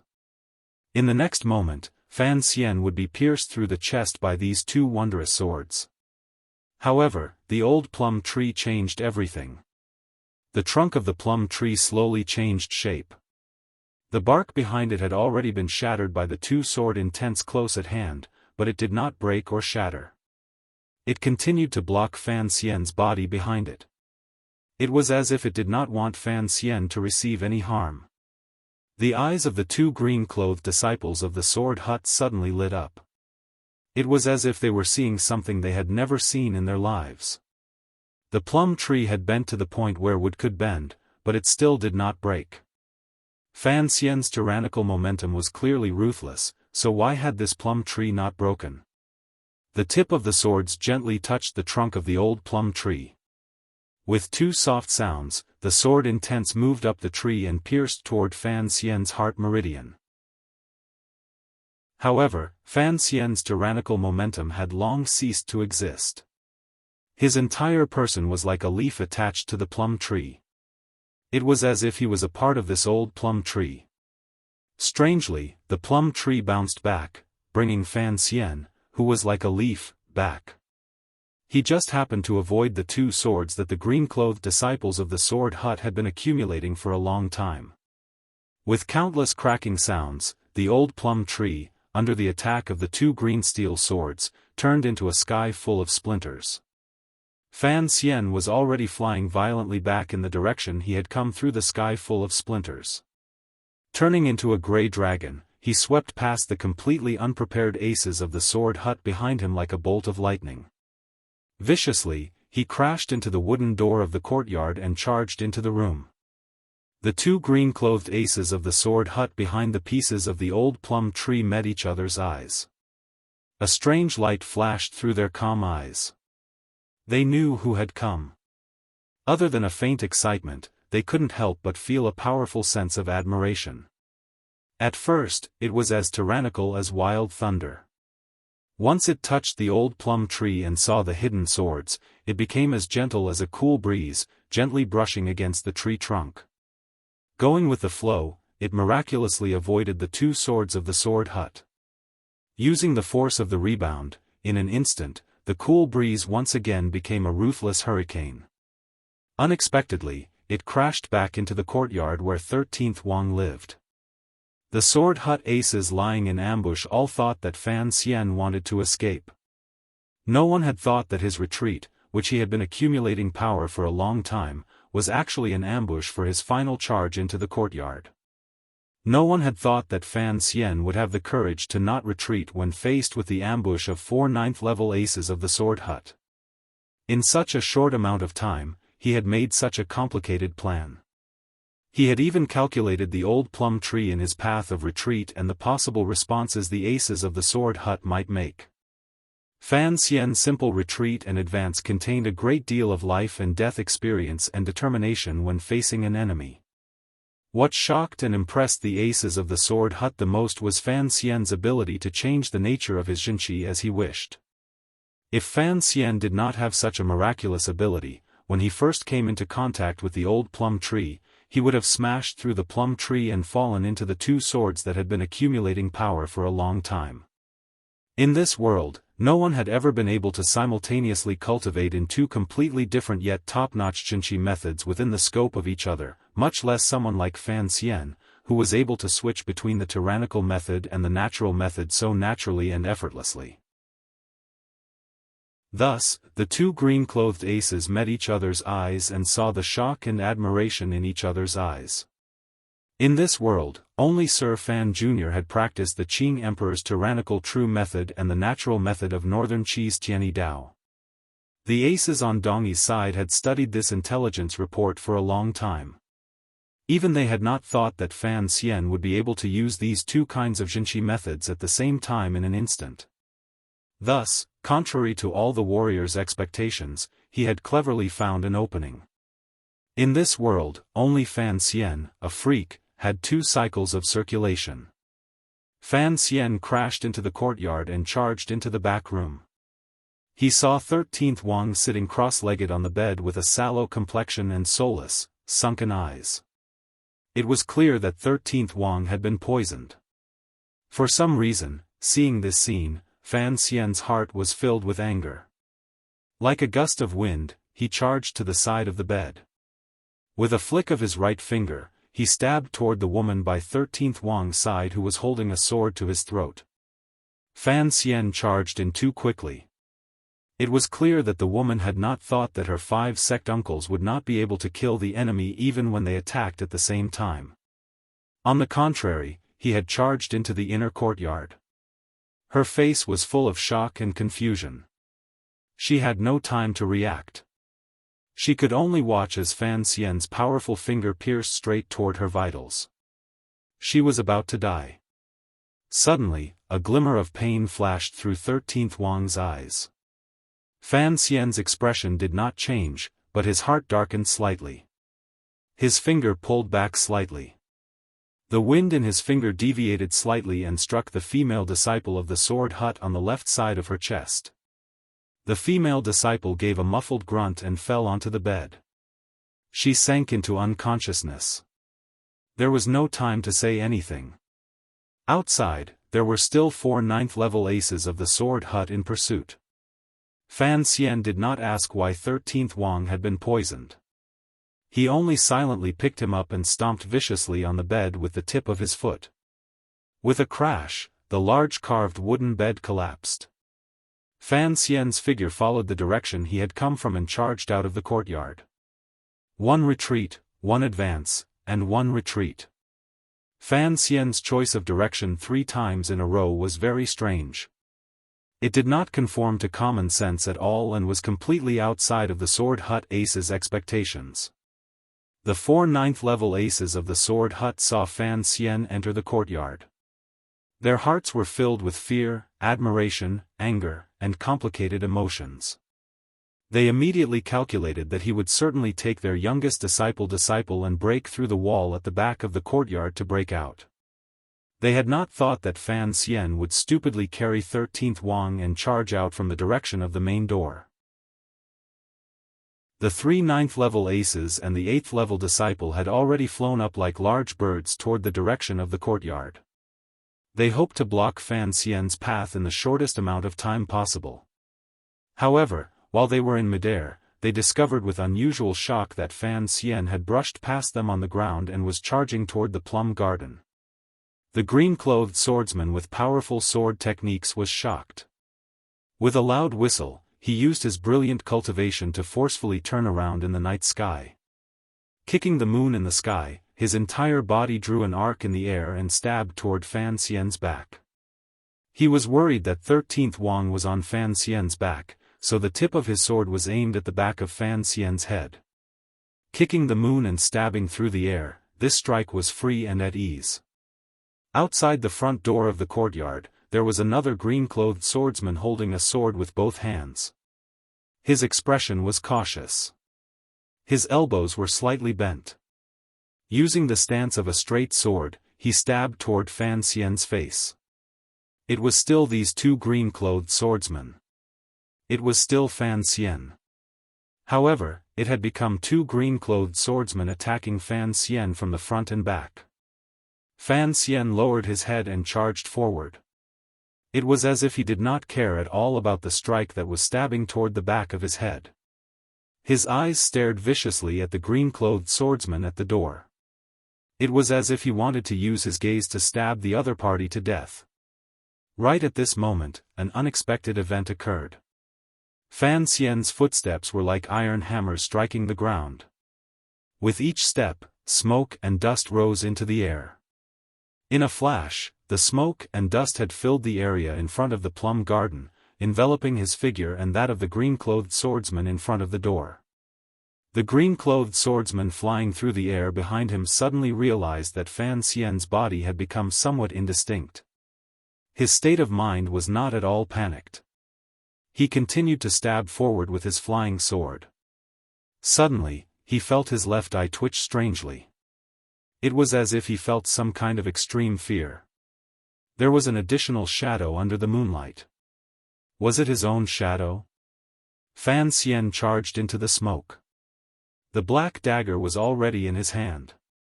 The sword light scattered. The green-clothed swordsman in the smoke also had his sword in his hand. The sword light scattered. Each of them focused on what was in front of them and did not care about what was behind them. They used each other's sword intent to the extreme. A glimmer of panic suddenly flashed through the green-clothed swordsman's eyes. A deep wound had been cut under his left armpit. For some reason, this person's state of mind had panicked and allowed Fan Xian to charge through. A shadow floated past in the sky. The other green-clothed swordsman let out a sharp cry and forcefully stopped the momentum of the moonlight kick. His sword slashed horizontally, but he completely cut empty air. Immediately after, he felt a chill in the left side of his chest. His jinqi immediately dissipated. Sharp pain rose as he fell to the ground. The smoke dissipated. The 4 ninth-level disciples of the Sword Hut gathered in front of the plum garden. 2 of them were injured. The other 2 stood in a daze. Looking at the empty ground in front of the courtyard, they didn't know what to say for a long time. No one had thought that the 2 ninth-level swordsmen the Sword Hut was most proud of would be injured by the other party's sword in one move. They believed that even if Yunjilan had personally acted, or if their youngest disciple had not been poisoned, he would not have been able to injure them with just one strike. What happened? A 9th-level disciple of the Sword Hut looked at the 3rd and 4th brother disciples sitting on the ground with a face full of shock. The 2 green-clothed swordsmen were the 3rd and 4th brother disciples with the deepest cultivation in the Sword Hut. The Sword Hut had 13 disciples, but 12 of them were 9th-level swordsmen. Among them, the 3rd and 4th brother disciples were the best of the best. They could not believe the scene they were seeing. The left armpit of the 3rd disciple of the Sword Hut had been cut by Fan Xian's black dagger. It was not a serious injury. However, his mind was already scattered, which allowed Fan Xian to carry 13th Wang out. The 4th disciple's injury was even more serious. A sword had pierced his chest. Fortunately, it had not pierced his heart, but fresh blood flowed. It looked terrifying. The 2 green-clothed swordsmen met each other's eyes again. There was no longer admiration for Fan Xian's strength in their eyes. Instead, there was true fear. The smoke is poisonous. They still had a big secret they had not said.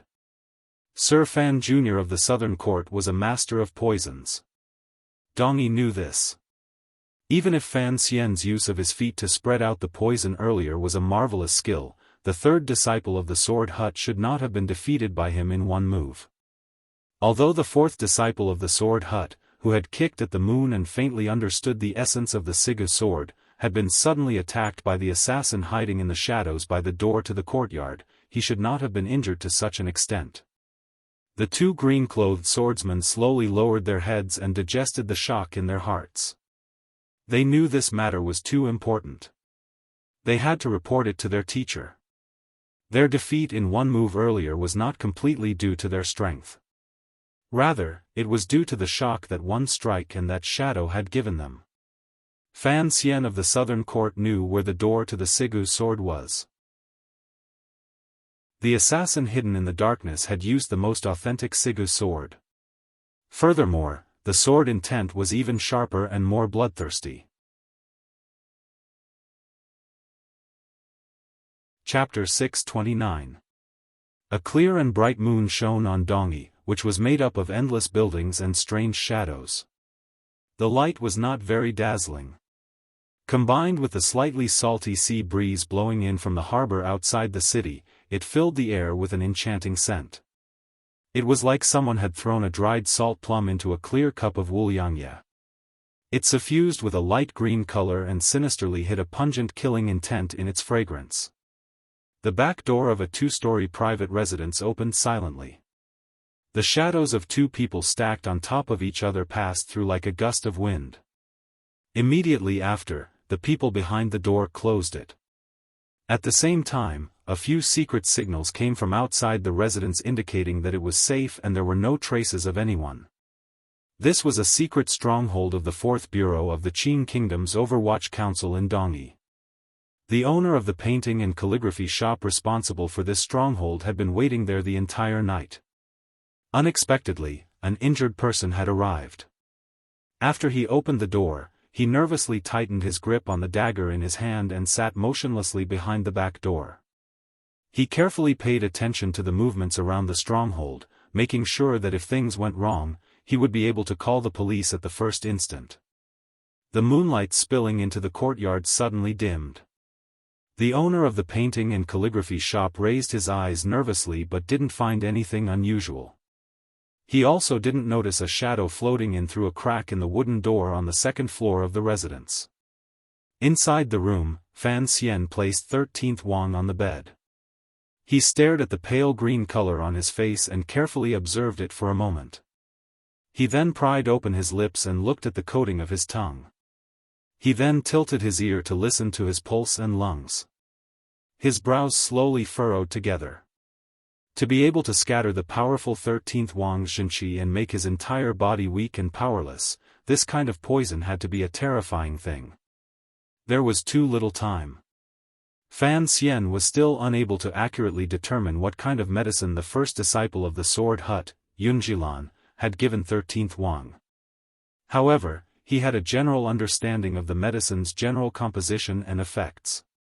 He thought for a moment and then took out a small bag that never left his body. Choosing a slightly brown medicine blade, he crushed it with 2 fingers and stuffed it between 13th Wang's lips. Then, he fetched half a pot of cold water from the table and forced it down his throat. The cold water soaked the front of 13th Wang's clothes. However, this brave warrior, who had killed the left virtuous prince of the Western Hu and was still able to kill his way out of the king's tent, did not have any reaction. He had already fainted. A glimmer of coldness flashed through Fan Xian's eyes. Pressing his dry lips together, he pressed and brushed his palm across 13th Wang's chest. His hand moved like a ripple of water. He sent Jinshi slightly to help 13th Wang swallow the water for the medicine. After doing all this, Fan Xian finally relaxed slightly. He sat silently by 13th Wang's side and waited for the medicine. He glanced at the shadow beside the door and remained silent. He seemed to be thinking about another very important question. Qi. By Fan Wang the water. With qi, he, and suddenly, he, qi, he. With Fan, he. With, he. By, he, with, he, yun, Fan, he. Wang, he. In Jiangnan, the meridians in Fan Xian's body had all shattered. It was only with the help of Begonia Duodwa's Tianyi Dao martial method that he was able to repair them. Although 13th Wang was deeply poisoned, his meridians were a mess from the invasion of poison, and one could faintly feel that his blood vessels were riddled with holes. He was at least much easier to treat than Fan Xian had been in the past. It was impossible for the medicine to completely purge the poison in 13th Wang's body. Adding on Fan Xian's healing Xinqi, it was another result. Fei Jia had left, Xiaofan had died, and Dongyi's poison master was nowhere to be found. In this world, Fan Xian could be said to be the foremost expert in using and curing poisons. Although Yunjilan's medicine was powerful, it was not difficult for him. The shadow stood silently by the door, waiting for the matter of treating the poison. He looked coldly at 13th Wang, whose face was growing redder and redder. No one knew what he was thinking. After an indeterminable amount of time, 13th Wang finally opened his eyes and woke up. In the instant he woke up, he did not look at Fan Xian, who had worked hard to treat him. Instead, 2 chilling sharp lights seeped out of his eyes and pierced toward the middle-aged man in the shadows by the door. 13th Wang didn't know who the middle-aged man was. He only knew that he was about 40 years old. He had once met him by chance in Qingzhou and knew that he was Fan Xian's trusted aide. 13th Wang had thought that the middle-aged man, whose height couldn't be seen, was a secret agent of the Overwatch Council. Earlier, before he had fainted on Fan Xian's back, he had clearly seen the sword strike the middle-aged man had sent toward his 4th disciple brother in the moonlight. Sigu sword. The secret of the Sword Hut was never taught to outsiders. Only the 13 personal disciples of the Sword Hut could practice the Sigu sword. Who exactly are you? 13th Wang was weak, but his gaze was cautious and complicated. He stared at the shadow and asked in a raspy voice. Fan Xian slowly pulled back his palms from 13th Wang's back. He had used up too much of his zhenqi. The sweat on his body flowed like syrup. His face was covered in sweat. He heard 13th Wang's shocked and nervous question and furrowed his brows slightly.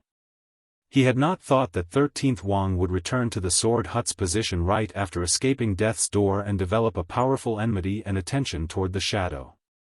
The shadow lowered his head slightly and focused his gaze on the tips of his feet. He did not reply to 13th Wang's question. Perhaps he found it uninteresting, boring, or disdainful. He was Sigurd younger brother. Naturally, he found it absurd to be questioned by Sigurd youngest disciple. In the entire world, there were no more than 4 people who knew his true identity. Before Fan Xian gave his permission, the shadow would not let anyone know of his connection to the sword hut. Following the shadow's forced action, this massive secret would probably arouse the guesses of many people. Fan Xian moved from the back of the bed and lowered his head to sit by 13th Wang's side. Burying his head between his shoulders, he appeared particularly tired. The sweat on his body gave off waves of an unpleasant smell. 13th Wang did not thank him. He only stared fixedly at the shadow like a tiger. It seemed that if the shadow did not give him an answer, even though he was extremely weak and had just been restrained by the sword hut's brothers using sinister methods, he would still attack the shadow in the name of the sword hut. Fan Xian lowered his head and raised the index finger of his right hand to sniff gently. The tip of his finger carried the sweat that had been forced out of 13th Wang's body. It had a slightly oily feel to it. He immediately identified the composition of the medicine. His heart thumped. Murderous intent flared in his eyes. What a powerful poison.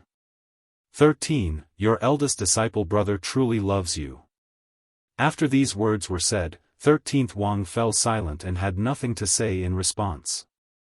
After all, it was the 2 aces of the Qin kingdom who had saved him from the hands of his own brothers.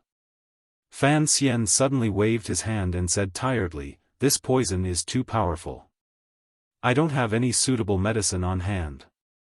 Just using zhenqi to force out the poison is not enough. You'll need at least a few more days to recover. If you have any questions, ask them when you wake up tomorrow." 13th Wang coughed violently as if he was not satisfied. He felt his eyelids grow heavier and heavier as he fell toward the bed. Fan Xian flipped his hand and pulled out the thin needle from 13th Wang's neck. Shaking his head, he sat up from the side of the bed. Picking up half a pot of cold tea, he poured it into his stomach and broke out in a sweat. He felt even more tired. He pushed open the door and sat in the shadows under the eaves. The shadow also came to his side. "Fortunately, you came just now." After a moment of silence, Fan Xian quietly said, "Otherwise, I really don't know if I would have been able to come back alive." Thinking of the 4 9th-level cold swords in the sword hut and the seemingly carefree but actually dangerous situation just now, Fan Xian felt a lingering fear and coldness in his heart. Indeed, he could not underestimate the heroes of the world. Although he was not afraid of anyone in a one-on-one fight, being surrounded and attacked by a few 9th-level aces was truly terrifying. Furthermore, he couldn't bear to leave 13th Wang behind. If the shadow had not suddenly appeared in that patch of moonlight, who knew what fate he would face today? After parting at the sorry ice stand, Fan Xian had given the shadow an order to contact the Overwatch Council's spy lying in ambush in Dongyi. He had gone alone to the Plum Garden courtyard.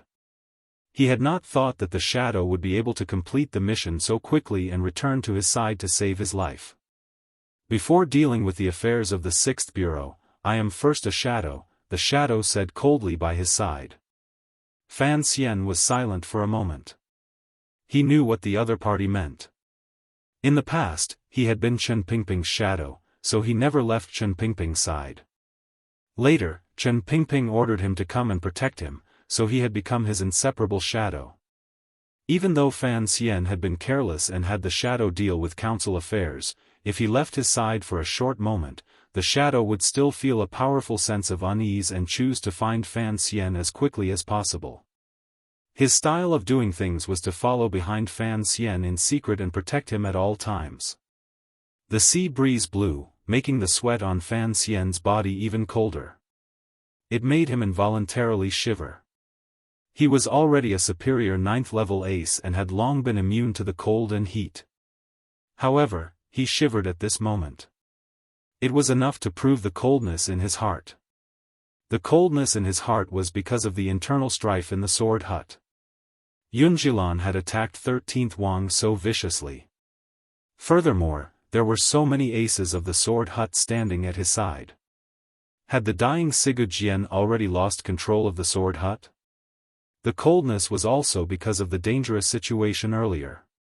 The sweat on his body was not only caused by forcing out the poison for 13th Wang, but also because of the 4 terrifying swords.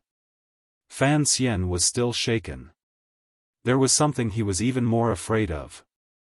This matter weighed down on his heart and made it difficult for him to breathe. Terror took over his entire heart and body. It was clear that the shadow knew what he was afraid of, so he also appeared to have an unprecedentedly serious expression. Sitting by his side, he didn't say a word. The scene made Fan Xian think of many years ago when he had first come to Jiangnan. Under the eaves of the Shazhou Inn, he and the foremost assassin in the world had sat side by side. Although their conversation was not joyful, they had gained a great deal. Now, they were sitting next to each other again. Both of their moods were heavy.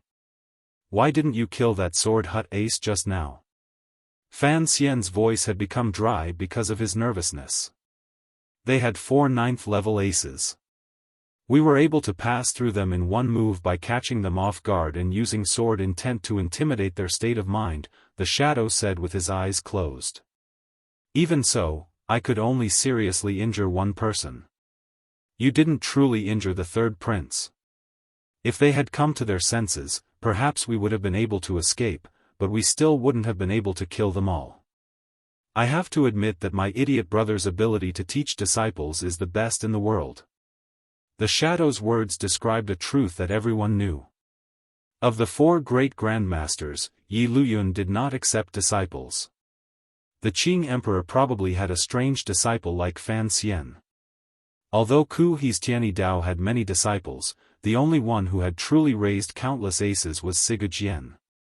Just under the sword hut, there were 12 9th-level aces.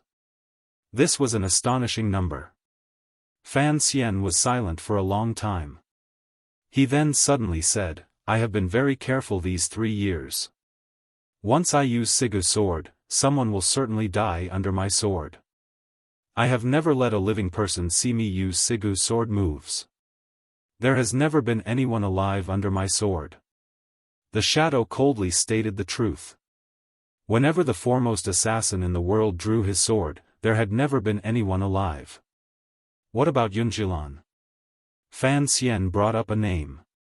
3 years ago in Jiangnan, the shadow had led the swordsmen of the 6th Bureau to chase and kill the disciples of the sword hut led by Yunjilan. They had forced the dark powers of Dongyi out of Suzhou and Hangzhou, contributing greatly to Fan Xian's order in Jiangnan. When I killed Yunjilan, I did not use the original sword, the shadow replied after a moment of silence. Fan Xian gently nodded his head. Even when the shadow had attacked Yunjilan on the West Lake fishing boat outside the Hangzhou building, he had only heavily injured him.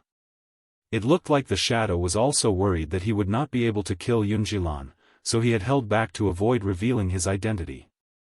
That is why in the entire world, only these 5 people tonight, no, 6, if you add 13th Wang, that is 7 people who might know this secret. Fan Xian lowered his head and thought. The problem is, we still have no way of silencing these people. When do you think Sigurd will guess that you are his lucky surviving brother? The shadow was silent for a long time. He then slowly said, perhaps a long time ago, he already knew that the shadow of the Overwatch Council was me. After these words were said, Fan Xian sank into a helpless calm. He knew that the thing he feared the most would perhaps become a reality because of this trip to Dongyi. He raised his head to gaze at the bright moon and lowered it to think of his hometown. He muttered, "If Siga Jian could help us keep this a secret, how good would that be?" The shadow glanced at him and didn't say anything, but the sense of ridicule could not be hidden. Fan Xian suddenly let out a long sigh. Gazing at the shadow, he asked with a slight smile, "How did it feel to assassinate the emperor in the hanging temple?" The shadow thought for a moment and then said, "It felt pretty good." Fan Xian shrugged and didn't say anything more. On the day of the assassination in the hanging temple, the emperor had revealed that the assassin was Siga Jian's younger brother who had left home at a young age. Everyone knew that the Qing emperor was a great grandmaster, so his judgment would not be wrong. If Siga Jian guessed that the shadow was his younger brother through the reports of his disciples and this news traveled back to the Qing kingdom, the head of the Overwatch Council's 6th Bureau, the shadow, had assassinated the Qing emperor. Would Qin Pingping still be able to sit properly in his wheelchair? This was the thing that Fan Xian and the shadow were most afraid of. Both of them had respect and love for the lonely old cripple from the depths of their hearts. Coming back to their senses, they regretted revealing a flaw in the moment earlier, a flaw that exposed the Overwatch Council's biggest secret. "Perhaps things are not as bad as we think," Fan Xian suddenly said calmly. Fan Xian suddenly calmly said, "Tomorrow, I want to see Siga Jian and discuss business with him. I want to discuss this matter as well." Just as Fan Xian had thought and said, this matter would not necessarily affect the Qing kingdom. However, he was carefully making preparations. The official business of this trip to Dongyi required him to carefully handle it. If he handled this matter well, perhaps all the problems would be resolved with the wind. "We are friends?" Fan Xian drank the thin porridge as he looked at 13th Wang, who was sitting by the bed with a pale face and injuries that had not yet healed. 13th Wang thought for a moment and then nodded. Fan Xian put down the bowl of porridge and said seriously, "If you don't want to lose me, your friend, then, starting from today, don't say a word about everything that happened last night. Don't ask." 13th Wang nodded his head again. Although Fan Xian told him not to ask, he had to ask clearly about what had happened in Dongyi yesterday and a few days before. He used the tip of his finger to tap the table, indicating for 13th Wang to eat some porridge to nourish his stomach. Weighing his words, he said, "Yesterday, I dared to go alone to the plum garden to find you. It's not that I didn't think that Yunjilan would send people to keep an eye on that place. Presumably, you know that I had the Overwatch Council send people to keep an eye on your residence. The biggest problem is that, given your strength, I thought that even if something tragic happened in the Sword Hut, you would have the ability to notify my subordinates or leave some traces for me." Fan Xian stared into 13th Wang's eyes. "Last night, I was almost surrounded and killed. This problem was caused by you. I don't understand how you could be trapped in a room and defeated so badly." Hearing these words, a glimmer of pain flashed through 13th Wang's eyes. It looked like the brothers in the sect had secretly taken action against him. It made even this young ace, who had a bright temperament, feel an unbearable pain. A moment later, 13th Wang said in a raspy voice, 3 days ago, eldest brother invited me to drink. We talked about the future of Dongyi. At the banquet, he was very excited, but I had no face to face him because I knew that what eldest brother said and did was correct. But, your actions were arranged by Siga Jian. You had no way of resisting." Fan Xian cut him off. 13th Wang was silent for a moment and then said, "Yes, if it weren't for teacher's orders, I would rather raise my sword against the Qing army than be like this, a role that my brothers spurn. It doesn't feel good to be a traitor, does it?" The corners of Fan Xian's lips twitched slightly as he spoke with a smile. In his heart, he was thinking of himself. 13th Wang didn't quite understand the meaning of the word traitor. He shook his head and said, "I believe teacher is thinking for the future of Dongyi and the millions of people. Furthermore, no one knows what exactly teacher will do. He paused for a moment, then continued, there were only me and eldest senior brother at the banquet. You know, before I came out of seclusion, although I had never seen senior brother, in these 2 years, we have a very good relationship. I even see him as my own brother. Fan Xian smiled coldly and said, so, he gave you poisoned wine to drink, and you drank it in one gulp. A pained expression flashed through 13th Wang's eyes. In a trembling voice, he said, eldest brother is not such a treacherous person. I know he poisoned me for Dongyi. He doesn't want you Qing people to see teacher through my channels. You are too naive and unaffected, Fan Xian sighed and said. In this world, if you don't kill people, then others kill you. With your personality, if you want to control the sword hut, it is no different from a fool's dream. Eldest brother doesn't want to kill me. He only wants to kill you and break a possible agreement, 13th Wang suddenly said angrily as he stared at Fan Xian. Fan Xian's heart suddenly softened. Warmly, he said, I believe that. I've investigated the poison. Although it is harmful to your body, as long as you don't rashly use your shenqi, it will not be fatal. Yunjilan and the other brothers of the sword hut still have good intentions toward you. Fan Xian's words were actually just to comfort 13th Wang. Perhaps even he didn't want to see the purest of the aces of the younger generation have his soul clouded by such filthy things. Yunjilan trapped you with the intention of killing the Qin kingdom's liaison. Furthermore, the scouts earlier reported that the sword hut is heavily guarded and forbids anyone from entering. It is clear that the people from northern Qi have already entered the sword hut and are beginning to try to persuade your teacher, Fan Xian said. Fan Xian said, what I want to know now is, who exactly is the important figure from northern Qi? I don't know, 13th Wang said straightforwardly. 13th Wang said straightforwardly, this matter was arranged by eldest brother from the beginning. Furthermore, I've been poisoned these few days and have been locked up in the courtyard. I want to see Sigurjian. Is there any way? Fan Xian stared into his eyes. 13th Wang's expression was slightly desolate. I haven't seen teacher in 10 days. I don't know how his body is and if he can hold on. Fan Xian heard that he didn't answer his question at all and felt angry. However, he knew there was nothing he could do. With a cold smile, he said, a major figure from northern Qi. Do you really think I can't guess who it is? Although the sword hut is heavily guarded, Yunjilan cannot cover the sky with one hand. If you walk openly into the sword hut, will second brother, who has always maintained a neutral position, just watch as someone else kills you in front of the sword hut?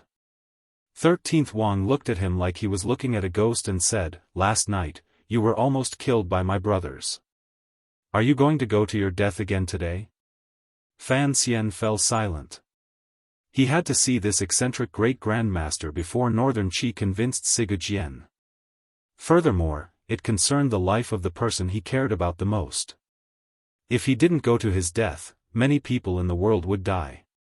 You are the 13th disciple of the sword hut. You will always have some way in Dongyi. I will send someone from the Overwatch Council to help you. Even if I can't enter the sword hut today, I must still see that major figure from northern Qi. A strange, unfathomable expression flashed through Fan Xian's eyes. It was as if he had great confidence in how to deal with this major figure from northern Qi. A pale-faced young man walked down from the carriage with great difficulty. Looking at the rows of grass huts in the distance, countless complicated emotions rose in his eyes. He tidied his clothes and walked toward them. The various disciples of the sword hut responsible for defending looked at this person's expression and appearance. Shock appeared on their faces. Some people unconsciously stretched their hands to their waists and gripped the hilts of their swords, but no one dared to make the first move. Someone called out in a slightly dry voice, "Uncle disciple, teacher has ordered that the patriarch is cultivating in seclusion and is not to be disturbed." Gradually, people came over and surrounded 13th Wang in the center. All of the disciples of the Sword Hut knew that Master Yunjilan, who handled all the affairs of the sect, had many problems with this uncle disciple who was most favored by the patriarch. Last night, the uncle disciple had been rescued. Everyone had guessed whether or not it was an ace from the Qing kingdom. No one had thought that with the sun in the sky, the uncle disciple would walk to the door of the Sword Hut like this. Everyone was nervous. They didn't know if they should immediately take him down or what. 13th Wang took a deep breath. His expression was calm but filled with boundless determination. Just like this, he walked step by step toward the Sword Hut. Then, he saw a person he wanted to see a lot. Lowering his body in a bow, he said, "Second brother, I want to see teacher." The second sword of the Sword Hut did not participate in this matter. He looked at 13th Wang with a glimmer of pity and quietly said, "Brother, go back." Just as there was chaos in front of the Sword Hut, a person silently slipped through the shadows at the foot of the mountain outside a quiet and secluded courtyard at the back of the Sword Hut. The attention of the disciples of the Sword Hut was completely drawn by the valiant appearance of 13th Wang. No one noticed this. This quiet and secluded courtyard was used by the Sword Hut to receive their most honored guests. However, that guest was inside the Sword Hut, so the defenses of the courtyard were not very strong. The figure easily passed through. Dodging the aces the northern Qi side had brought, Fan Xian was like a leopard cat as he made his way to the back of the courtyard. Smelling the faint fragrance that he would remember for the rest of his life, he came to a room and floated in. Looking at the woman facing the mirror who was wearing yellow flowers and relaxing the resentment of a serving girl, he couldn't resist smiling. He walked up behind the woman and bent down to gently blow a breath of air into her ear. With incomparable frivolity, he said, "Lily, do you miss a man?" The woman's entire body shook. Looking at her charming, resentful, and incomparably beautiful self in the mirror, as well as the unforgettable face next to it that was no less beautiful than her own, she was so shocked that she couldn't say a word. Sir Fan Jr. It had been a number of years since she had seen the owner of that face. Why had he appeared so mysteriously in Dongyi, beside the Sword Hut, and by her side? See, Lily abruptly turned around.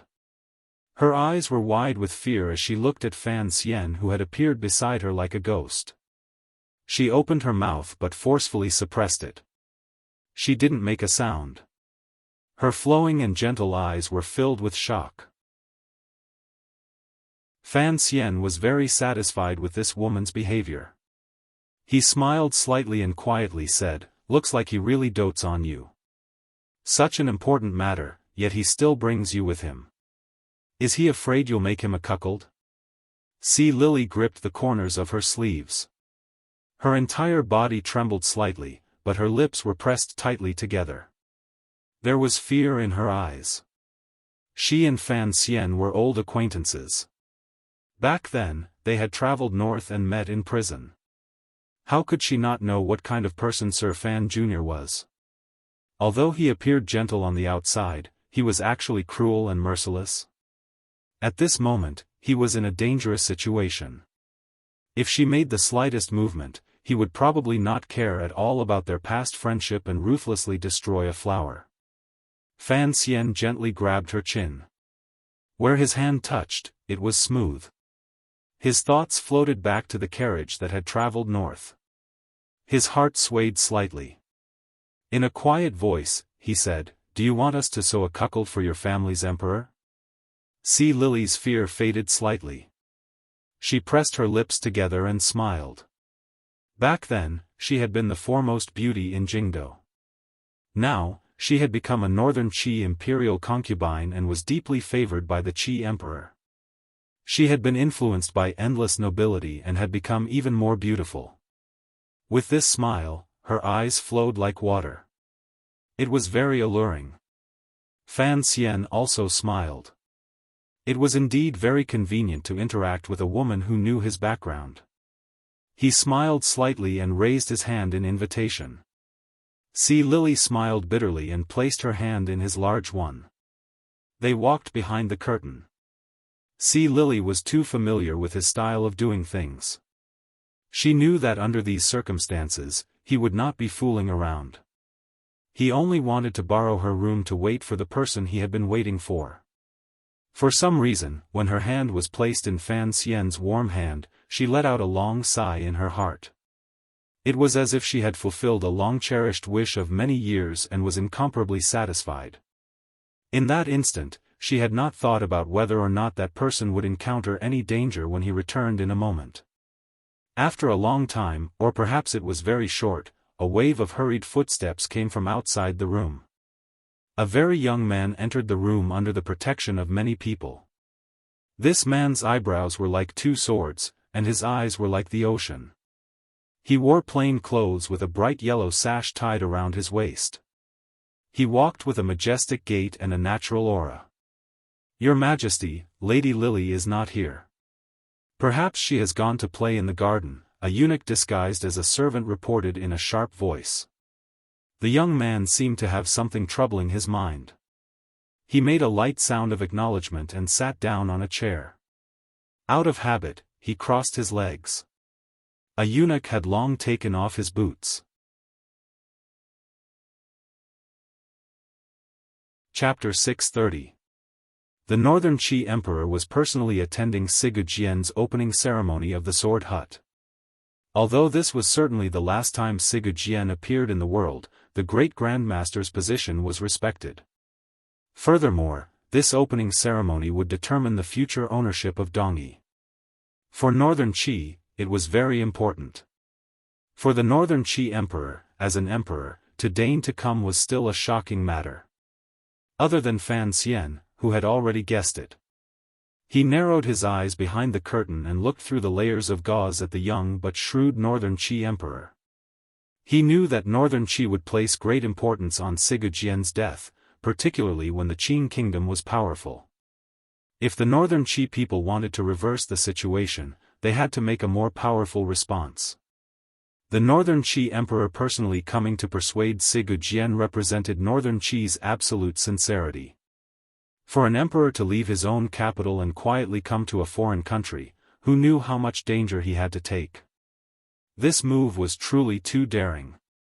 Even though Fan Xian had long guessed the Northern Qi Emperor's unconventional move when he was in Yanjing, seeing the emperor appear beside the sword hut with his own eyes still made it difficult for him to suppress his shock and admiration. The mountain courtyard of the sword hut was quiet and secluded. Who knew how many aces of the Northern Qi court were hidden outside, as well as the defensive power of the sword hut? It seemed that no one had expected that in the center of the defense, the Qing kingdom's Fan Xian, who worried the Northern Qi people the most, had already quietly snuck in. He was only a few steps away from their emperor. Given Fan Xian's strength, if he took a risk, he might actually be able to capture the Northern Qi Emperor in the front room. The problem was, even if he could control the Northern Qi Emperor, what problem could he solve? Furthermore, he had sensed long ago that there were countless aces hiding in the mountain courtyard. Outside this quiet and secluded room, there was a powerful figure slowly walking in. The footsteps stopped outside the room. Fan Xian lowered his head and furrowed his brows. He sensed carefully, but he still could not grasp the other person's breathing rhythm. From this detail, he was certain that the newcomer was an ace no less powerful than him. In terms of control of his inner strength, he was even purer and more natural than him. Other than the Northern Qi Emperor's martial teacher, Sir Lang Tiao, the head disciple of Tianyi Dao sect, who else could have such a realm? His grip on Si Lily's hand unconsciously tightened. He suddenly felt that his situation was absurd. His plan today had been too impulsive. If the Northern Qi Emperor came to Dongyi in disguise, he would certainly have a terrifying defensive power at his side. How could everything go smoothly? Perhaps it was because he held the Northern Qi Emperor's weakness that he acted so crazily. If Lang Tiao walked into the room now, he would easily hear Si Lily's breathing, and the eunuch's guess would fall through. He would then discover Fan Xian's presence. He turned his head and glanced at Si Lily. His eyes were full of probing and questioning. How could Si Lily not know what her enemy was thinking? Her eyes flickered, and she glared at him with extreme resentment. At this time, the Northern Qi Emperor was still resting outside.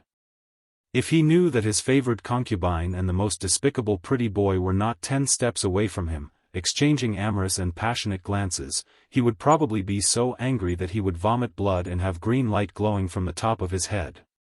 Fan Xian smiled soundlessly. The corners of his lips pressed together slightly. His eyes blinked with a pleading expression. Sea Lily gazed helplessly at this man. Countless thoughts ran through her mind. Her fingers twisted nervously for a long time. Finally, she couldn't resist her heart softening. She agreed to the request in his eyes and faintly sighed.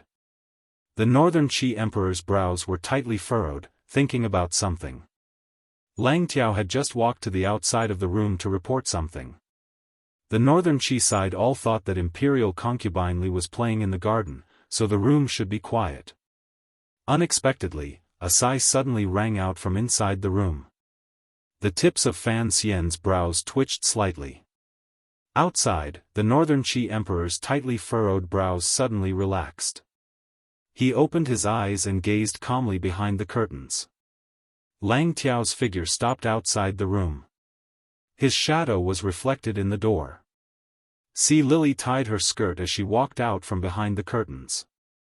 Flowing Cloud's hair was slightly messy, and her delicate face was slightly red. Her eyes, which seemed to speak, were slightly flustered, as if she had just done something shameful. A cold light flashed through the Northern Qi Emperor's eyes. Coldly, he said, "So, you're here. Earlier, when the eunuch said you were in the garden, why didn't you make a sound?" Facing this emperor, Sea Lily was not as happy or afraid as she was facing Fan Xian. She smiled unusually naturally and then sat in front of the dressing table. Facing the large mirror, she once again tidied her makeup and hair. Casually, she said, "Sometimes, how could I make a sound?" Hiding behind the curtains, Fan Xian's heart thumped. He didn't know if he had taken the right risk or if Sea Lily was as he imagined. These words carried a double meaning and pricked at him until he felt numb. The Northern Qi Emperor laughed coldly and stood up. Walking behind Sea Lily, he said, "Did you do something shameful that you don't dare let me know?"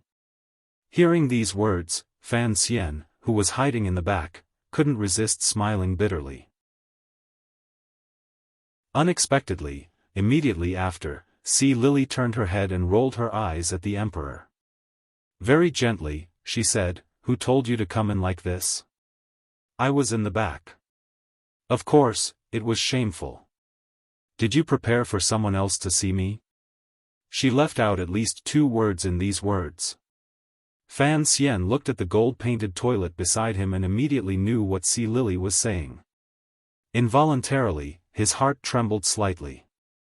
He thought to himself that this female spy indeed had some ability to remain calm in the face of chaos. The Northern Qi Emperor suddenly smiled.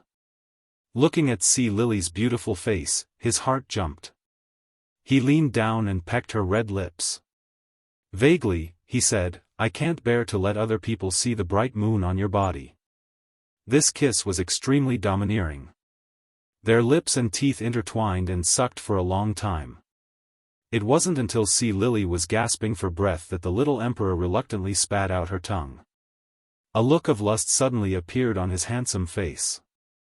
Watching this scene, Fan Xian's expression involuntarily became strange from behind the curtain. Fortunately, his state of mind was firm enough to control his breathing and heart rate and not let Lang Tiao, who was outside the room, notice. When he saw the Northern Qi Emperor reach his hand into Sea Lily's clothes and grab that soft ball and knead it endlessly, he finally couldn't help but change his expression. His eyes widened. He didn't want to miss this scene for even a moment. With great difficulty, this lively and fragrant scene came to an end. In particular, the strange interest contained in it was enough for Fan Xian to savor it. No one knew what Lang Tiao quietly said outside the room, but the lust on the Northern Qi Emperor's face disappeared. Bending his head, he muttered a few words beside Sea Lily's ear. His face was full of anger. He tidied up his messy clothes and walked out of the room. It was not until he confirmed the safety of the mountain residents did Fan Xian walk out in a flash. Staring at Sea Lily's beautiful, red and tacky face, a strange smile rose to the corners of his lips. Sea Lily glared at him angrily and said, "What are you smiling about? I've seen a live erotic scene. Can't I even smile?" Fan Xian sat down beside her. "Sir Fan Jr., what exactly are you doing here?" Sea Lily stared into his eyes and quietly said, "You're not here to see me and the Emperor being intimate, are you?" After these words were said, for some reason, a glimmer of shyness appeared on this Northern Qi imperial consort's face. Fan Xian acutely noticed this. His heart jumped. Smiling slightly, he said, "I had wanted to discuss some things with the Emperor in private. I didn't think that Sir Lang Tiao would stay close to me and have the same interest in eavesdropping. It's impossible to talk to the Emperor in private. It looks like I'll have to wait until night." "Night?" Sea Lily paled in shock. "Are you going to wait in my room until night?" Fan Xian raised his brows. "Can't I? You have to know that I've never seen such a beautiful intimate scene before. When I get back to the Qing kingdom, I'll use Chao Shuoqin's pen name and write a story about the Northern Qi Emperor's private matters. I'm sure it'll sell better than Story of the Stone. The Donbo bookstore will earn another large sum of money. I'll give you 20% as a tip. How about that?" Sea Lily smiled coldly. "Have you never been intimate with the princess before?" Fan Xian finally couldn't help but laugh. Beaming with joy, he said, "The problem is, this is the first time I've seen something like lace." "What is lace?" Sea Lily asked with confusion, her large eyes wide open. Fan Xian put away his smile and gazed calmly at her. Enunciating each word, he said, "I've always been curious. How exactly do two women do that?" Looking at His Majesty's expression earlier, it seemed that he was very interested in your body. Could it be that he was born with this taste? Sea Lily finally understood what he was saying. Her face suddenly became deathly pale. This was a great secret that the Northern Qi royal family had hidden for nearly 20 years. After Master Ku He's death, only a handful of people in the world knew about it. Suddenly hearing it from Fan Xian's mouth now, she couldn't help but be overwhelmed with shock. Is there an eternal secret in this world? Fan Xian sniffed and smelled the faint scent of gold osmanthus in the room. Looking at Sea Lily, he said quietly, "Especially for me. You three have taught me a lesson. Were you never afraid that I would guess this secret and use it to blackmail you?" The shock in Sea Lily's heart could not be dispelled. She only stared at Fan Xian's face in disbelief. She didn't hear what he was saying at all. Seeing her terror and shock, Fan Xian comforted her in an even voice. "What does this have to do with you? There is no need to be so scared. I am just curious. Earlier, Lang Tiao was outside the room. Why didn't you point out that I was in the room?" Sea Lily was silent for a long time before she gradually digested the shock in her heart. Lowering her head and biting her lip, she said, "The Emperor and I were both in the room. I know your methods. Sir Lang Tiao probably didn't even have time to enter the room before you killed us both." Fan Xian looked at her and shook his head. "Seriously," he said, "you know that is not the reason. No matter what, I have to thank you." Sea Lily suddenly raised her head and looked at Fan Xian. "There is no need to thank me. I should be the one thanking you. Back then, on the road to the north, you saved my life. Later, you saved my brother's life. During these years, I have been in the Northern Qi royal palace. You have never tried to control me. No matter what, I cannot bear to see you be killed. Of course," she said with emphasis, "I will also not allow you to harm the Emperor." "You are wrong about one thing," Fan Xian said. "You are only a noble consort. If I truly wanted to harm your Emperor, you would not be able to stop me." He suddenly shook his head and sighed. In the blink of an eye, 4 or 5 years have passed. I wonder how you are doing in Shangjing. Speaking of which, the relationship between Fan Xian and Si Lily was incomparably complicated. It was impossible to explain it in a few words. However, what Si Lily said earlier was correct. Fan Xian and Si Lily had secretly reached an agreement to help her enter the palace. He had never tried to control her. Although no one in the world knows about the agreement between us, since you have helped me get revenge, I will do my best to help you. Si Lily's expression suddenly became solemn. She stood and bowed to Fan Xian. It seemed that Fan Xian had always endlessly reached all kinds of agreements with different women. Yan Bingyun said that he relied on conquering women to conquer the world. It was not a mockery. It truly existed. That year, as the carriage traveled north, Fan Xian helped Si Lily understand the poison Chen Pingping had buried in her body. At the same time, he promised her that if he had the opportunity, he would help her get revenge for her family. Si Lily also agreed to become his spy in the northern Qi royal palace. Si Lily was a descendant of the Qing royal family. However, her grandfather had been tragically killed in the battle for the throne.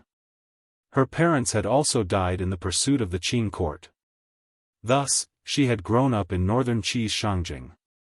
The important military official who had betrayed Si Lily's grandfather and successfully helped the previous Qing emperor ascend to the throne was the old Qin master who had died to Fan Xian's hands 2 years ago. Regardless of what his motive was, Fan Xian had fulfilled his promise and helped Si Lily get revenge. However, many years had passed. Si Lily was far away in the northern Qi palace. The Overwatch Council had no way of controlling her. Thus, Fan Xian was not sure if this woman still remembered the agreement from back then or if she would still help him. Fortunately, the scene in the room earlier had already confirmed that Si Lily was willing to help Fan Xian, at least as long as she didn't harm the northern Qi emperor. Although Fan Xian was the man who understood a woman's thoughts the best in the world, in the end, he came from Mars, and women came from Venus. He didn't completely grasp Si Lily's thoughts. Earlier, Si Lily had helped him hide not only because she was grateful for his kindness in saving her life and the righteousness of revenge, but also because of some inexplicable emotions. This woman's background was strange. She had once used her identity as the top courtesan in Jingdo to hide and do spy work for northern Qi. However, the only person who had truly had skin contact with her and could even be described as being in perfect harmony with her was Fan Xian. Particularly on that moonlit night in the broken temple, the fragrance of golden osmanthus on the large bed wafted into the nose. The relationship between a man and a woman was as complicated as their bodies. No one knew exactly what had happened. The path to a woman's heart was sex? Who said that? However, it seemed to make some sense. At least, Si Lily's gaze as she looked at Fan Xian was so complicated that it made one's hair stand on end. Fan Xian was finally defeated by Si Lily's faint gaze. How could he forget the pleasure boat by the Lujing River, the carriage by the North Sea, the broken temple, the Li Pavilion, and this woman? He had always thought that this woman was different from all the other women in the world. She had great control over her future, so he had unconsciously kept his distance. However, this faint gaze made him finally understand that no matter how powerful a woman was, in the end, a woman. In the northern Qi royal palace, there was not a single real man. How could Si Lily endure that kind of loneliness? She didn't know how many times she had thought of Fan Xian's enchanting fingertips and that gentle yet chilling face. She had thought about it in a daze for many years, and it had become a mental barrier. Fan Xian was silent and speechless. He gently held Si Lily's hand and looked into her eyes that could speak. He smiled slightly. Si Lily suddenly remembered something and smiled bitterly. The emperor treats me very well. I would like to ask you for a favor. He wants to kill me. He's thought about it many times. Fan Xian gazed at Si Lily and said calmly, I am a vengeful person, particularly since his plan for coming to Dongyi is too big. I cannot give it to them with both hands. Regardless of how the Qing royal family treated your family in the past, you are, after all, a Qing person. You cannot just watch as the two sides join hands and put pressure on the Qing kingdom. After my parents died, I no longer see myself as a Qing person. Lily slowly pulled her hand back from his and said, I am just a normal and pitiful woman. Fan Xian was silent for a moment. He then said seriously, that's right. If I ask for your help in this matter, it would indeed be unreasonable. I just want to know how his discussion with Sigurd in the sword hut these 2 days went. The corners of Lily's lips twitched slightly. She smiled. Perhaps you won't believe it if I say it, but Sigurd is so arrogant that the emperor personally deigned to come and enter the sword hut for 2 days straight. Yet, he didn't even see this great grandmaster's face. Fan Xian's brows twitched. He felt a great shock in his heart. He wondered to himself what had happened to Sigurd. The Northern Qi emperor had come personally, yet he still refused to see him. Even if Sigurd had used 13th Wang to express a portion of his attitude, the Northern Qi emperor's arrival was clearly a weapon he could use to bargain. In a corner of the mountain courtyard, aces from Northern Qi and the sword hut were hidden everywhere. Among the flowers, the Northern Qi emperor, who had been invited out by Lang Tiao, looked at the grass hut below the mountain gate with a wooden expression. The corners of his eyes twitched slightly. It was as if he felt boundless anger at Sigurd for refusing to see him. 13th Wang wants to charge into the sword hut. It is clear that he wants to bring a message to Sigurd for the Qing kingdom's Fan Xian, Lang Tiao said calmly to the side. At this moment, Yunjilan's people are still blocking him outside. Although the disciples of the sword hut lean toward our court, they cannot kill 13th Wang in broad daylight. In my opinion, that person is Fan Xian, the Northern Qi emperor said quietly as he closed his eyes. Lang Tiao's brows furrowed slightly. He knew how difficult it was to provoke the Qing kingdom's Fan Xian.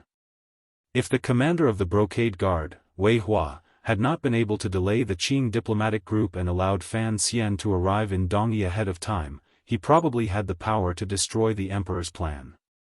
Sigurd attitude is too warm and unclear. I still cannot guess what he is thinking. The Northern Qi emperor suddenly opened his eyes. Coldness surged through them. There will be a major battle between our court and the Qing kingdom. Once Fan Xian dies, the Qing emperor will certainly send out troops in a rage. Dongyi will have no choice but to lean toward our court. Once the battle starts, how will we clean it up? Lang Tiao furrowed his brows. Even if Fan Xian dies in Dongyi, the Qing emperor will certainly put this on our heads. What can Fan Xian do if he doesn't die? The Northern Qi emperor's gaze suddenly became perplexed. Can he stop the battle from happening? My Qi kingdom is not ready and should not provoke the Qing kingdom. If I don't move, then Dongyi will certainly be swallowed up by the Qing kingdom. At that time, my Qi kingdom will be even weaker and will never be able to turn things around. Although young, the Northern Qi emperor, who had meticulously planned everything, coldly said, I had once placed my hopes on Fan Xian. Later on, I thought about it carefully. Those not of my race must have different intentions. In the end, he is the Qing emperor's illegitimate child. How could he think for the Qi kingdom? Particularly these few years, I have watched him closely and disregarded what he was thinking in Dingzhou. At the very least, I am certain of one thing. He is still far from being a match for the Qing emperor. It is impossible for him to affect the Qing emperor's ambitions. Lang Tiao fell silent. As the present head of Tianidao, he was well aware of the Dingzhou and Qingzhou matters. Many Qing mountain disciples had died at the hands of Fan Xian's Overwatch Council. A moment later, he quietly said, I wonder what Duo will think. A glimmer of confusion flashed through the little emperor's eyes. If Aunt Disciple was in my position, she would probably also kill Fan Xian. The eunuch with the slightly sharp voice took small steps and hurried to their side. Lowering his voice, he reported, I have already sent an edict to Imperial Consort C, ordering her to come to the garden. The room is already empty. Friar He and the aces of the sword hut have already hidden their positions and are ready to act at any time, the eunuch reported in a trembling voice.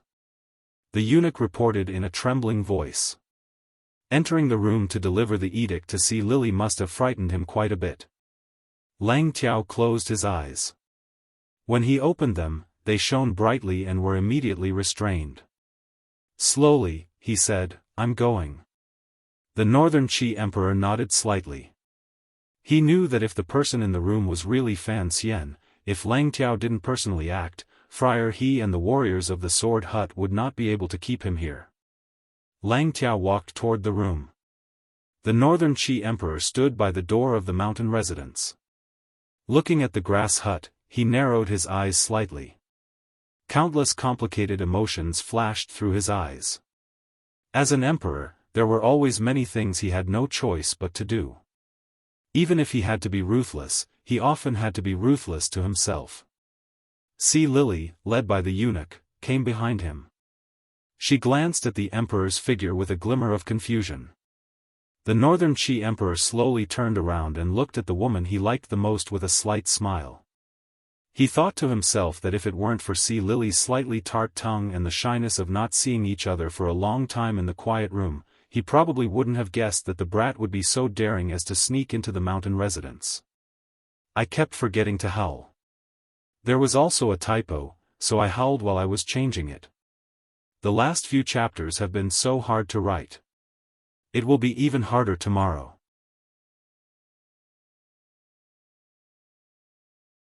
Chapter 631.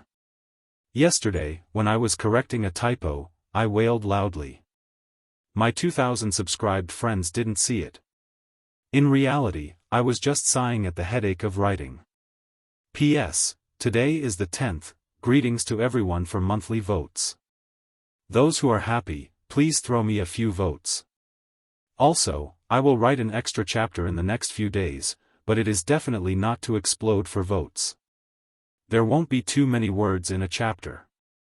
It is just to make up for the chapter one didn't write when I drank too much that day. I'm a lazy person. From the Emperor's cold and mocking gaze, See Lily understood many things. Her heart immediately grew cold. Slowly lowering her head, she bit her plump lower lip and didn't say a word. The Northern Qi Emperor looked at her appearance. For some reason, a wave of anger surged in his heart. Through his teeth, he said in an icy voice, "Is this how you repay me?" The last 3 words rose in pitch. The eunuchs were all outside the little garden while the aces of the sword hut and Northern Qi had already surrounded the room. The Northern Qi Emperor was not worried that Fan Xian would be able to get close to his body. See Lily raised her head and calmly replied, "Lily has not done anything wrong to you, Your Majesty." The Northern Qi Emperor's expression gradually became dark and cold. Pointing at her face, he said each word clearly, "What else do you want to do wrong to me? Do you want him to kill me for it to be right?" Without waiting for See Lily to reply, he narrowed his eyes and said, "It's a pity that he is about to die." Hearing these words, See Lily had long shaken off her earlier shock. She knew what kind of person Fan Xian was. Even though Sir Lang Tiao had brought a group of aces from the sword hut to subdue Fan Xian, he knew too many things. She looked at the Northern Qi Emperor with pity and quietly said, "Your Majesty, if I were you, I would let Fan Xian leave and capture him or try to kill him. Who knows what earth-shattering things he will do before he dies." The Northern Qi Emperor was slightly startled. He didn't understand what See Lily meant by her words. A gust of wind suddenly blew through the little garden in the mountain residence. Amidst the swirling sand, a black and red figure came crashing down like a boulder in the wind. Its power was unstoppable as it ruthlessly smashed toward the Emperor's slightly thin and weak body. The little Emperor's pupils constricted. In that instant, he clearly saw who this person was. He was endlessly shocked. Could it be that even with his clever arrangements and the combined attack of Master Lang Tiao, Friar He, and the warriors of the Sword Hut had not been able to stop this person? In the blink of an eye, he was, after all, an emperor. Facing such a dangerous situation, he did not panic at all. With a roar, he drew his sword from his waist and slashed at the figure. With a clang, the knife and sword clashed. The black dagger easily broke through the Northern Qi Emperor's sword. The figure moved closer to the Northern Qi Emperor's embrace. Like a gust of wind entering the embrace of the forest, like a stone falling into the clear lake. It startled a group of pine trees and created layers of clear ripples. Fan Xian spat out a mouthful of fresh blood onto the little emperor's body, drenching him with blood. Although the black dagger had easily broken through the emperor's sword, this gentle touch caused him, at the end of his strength, to suffer great damage to his heart meridians. He sprayed out a sky full of blood. To be able to escape from the encirclement of 5 ninth-level aces was not because Fan Xian had exceptional abilities. Rather, it was because when the eunuch had gone to summon Sea Lily to see the emperor, Fan Xian had seen a problem. Although he wasn't sure how the Northern Qi Emperor had guessed that there was someone in the room, he didn't have much time to think.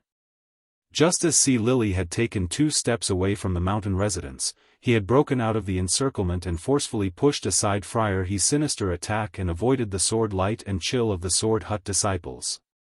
He had only been a moment ahead, but it was the most critical moment. On his escape route, he had run into Lang Tiao. If Lang Tiao had attacked outside the room, Fan Xian probably would not have had any chance to escape. Under the eaves, he had exchanged a blow with Lang Tiao. Fan Xian's body flew up diagonally. Lang Tiao's Shenqi had also been stimulated. His legs sank and he could not move for a moment. At that time, there were 2 paths in front of Fan Xian. One was up the mountain, and the other was toward the grass hut. Without question, the second path was more dangerous. Yunjilan and the 2 disciples of the Sword Hut were still standing guard at the foot of the mountain. Once he fell into such a hopeless situation, even if Fan Xian had exceptional abilities, it would be difficult for him to survive. Unexpectedly, Fan Xian turned sharply in the air like a sparrow hawk. Drawing an arc, he charged straight toward the precipice of the mountain residence. Below the precipice was one of the holy lands of martial arts, the Sword Hut. Fan Xian had made such a risky choice because he was not satisfied. He was not satisfied that he had taken such a great risk and hadn't even seen Sigujian's face. He hadn't even touched the Northern Qi Emperor's side. The heavens were indeed looking out for him. On his escape route, he ran into the little garden and saw the emperor dressed as a young master standing by the mountain gate. Fresh blood sprayed over the Northern Qi Emperor's head and face like it was free of charge. Fan Xian closed in on his body but was unable to stop his footsteps. He had forcefully escaped danger and had exchanged a blow with Lang Tiao along the way. He had truly reached his limit. It was impossible for him to pull back his feet. Under Sea Lily's terrified gaze, Fan Xian held the little emperor like 2 men committing suicide for love. Resolutely, and courageously, they fell down the precipice. A few streaks of light flashed past. With Lang Tiao in the lead, a number of aces passed by Sea Lily's side. With faces full of shock, they watched as Fan Xian held the little emperor and charged down the precipice with no regard for his life. Without even thinking, they followed him down.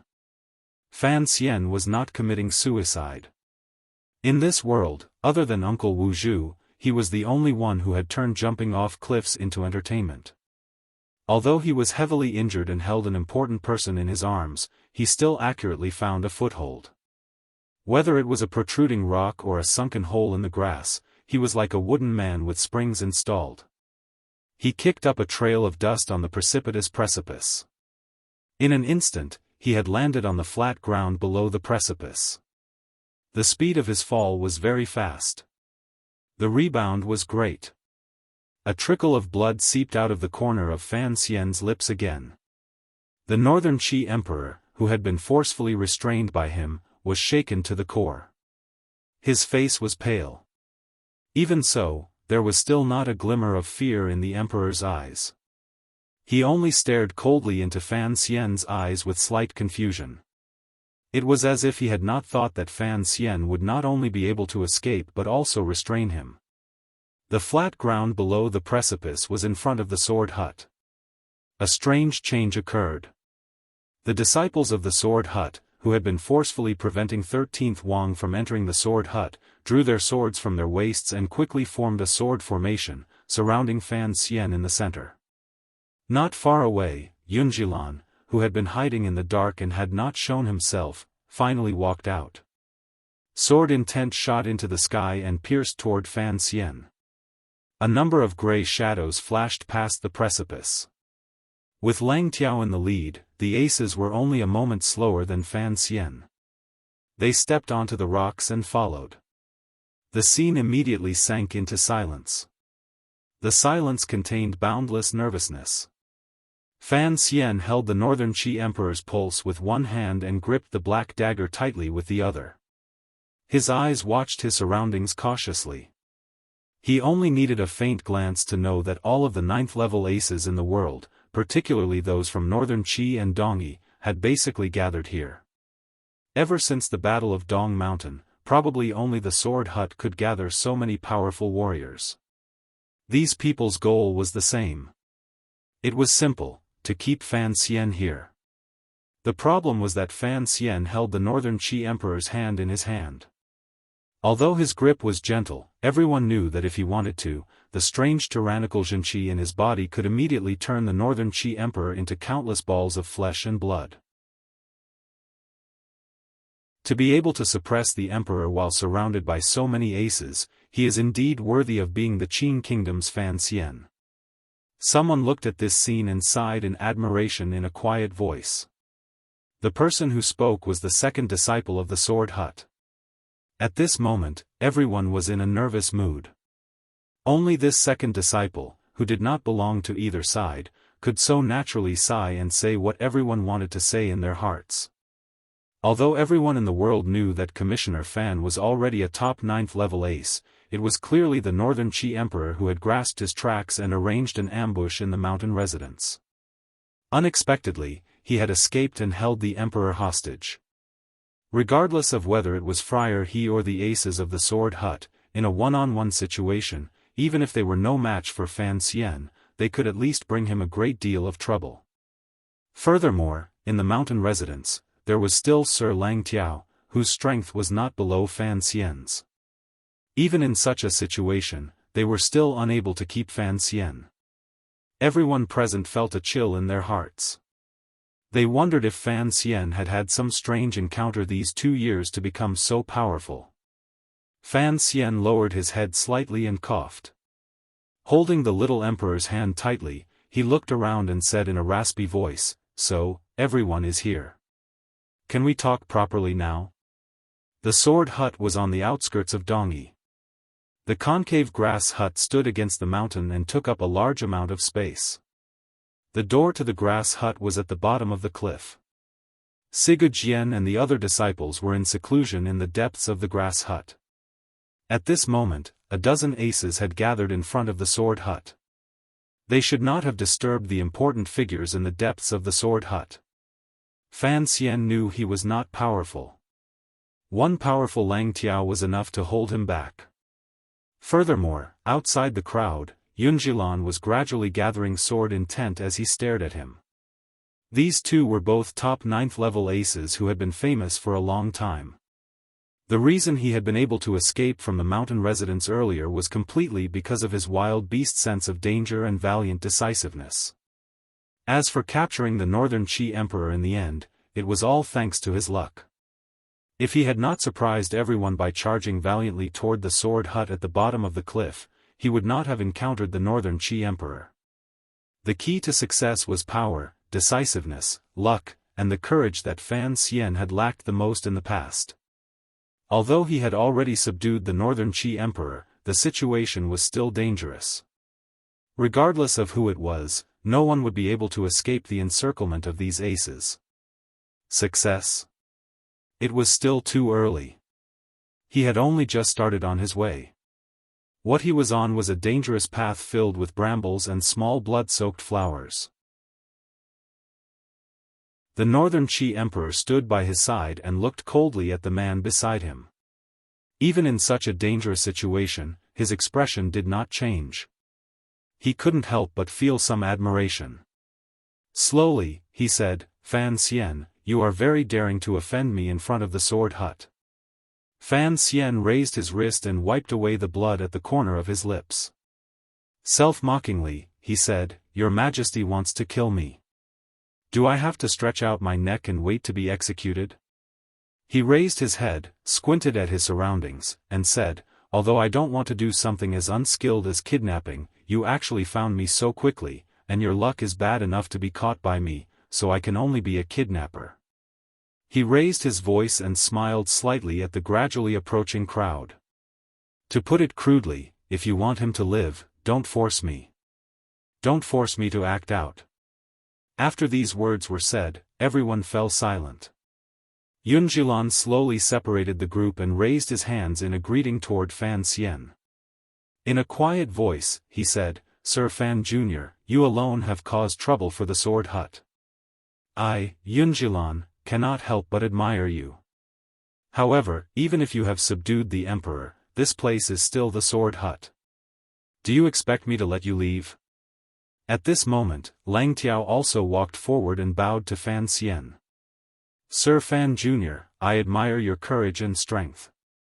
However, with so many heroes gathered here, even if you have extraordinary abilities, you will not be able to escape unscathed. As for the emperor, of course, we cannot let you take him away." Fan Xian forcefully swallowed the blood surging up. Raising his brows, his expression became fierce. "I can't beat you. If you are not willing to let me go, I don't mind having someone go with me. Remember to arrange a grave together. I want to leave a glorious mark in history."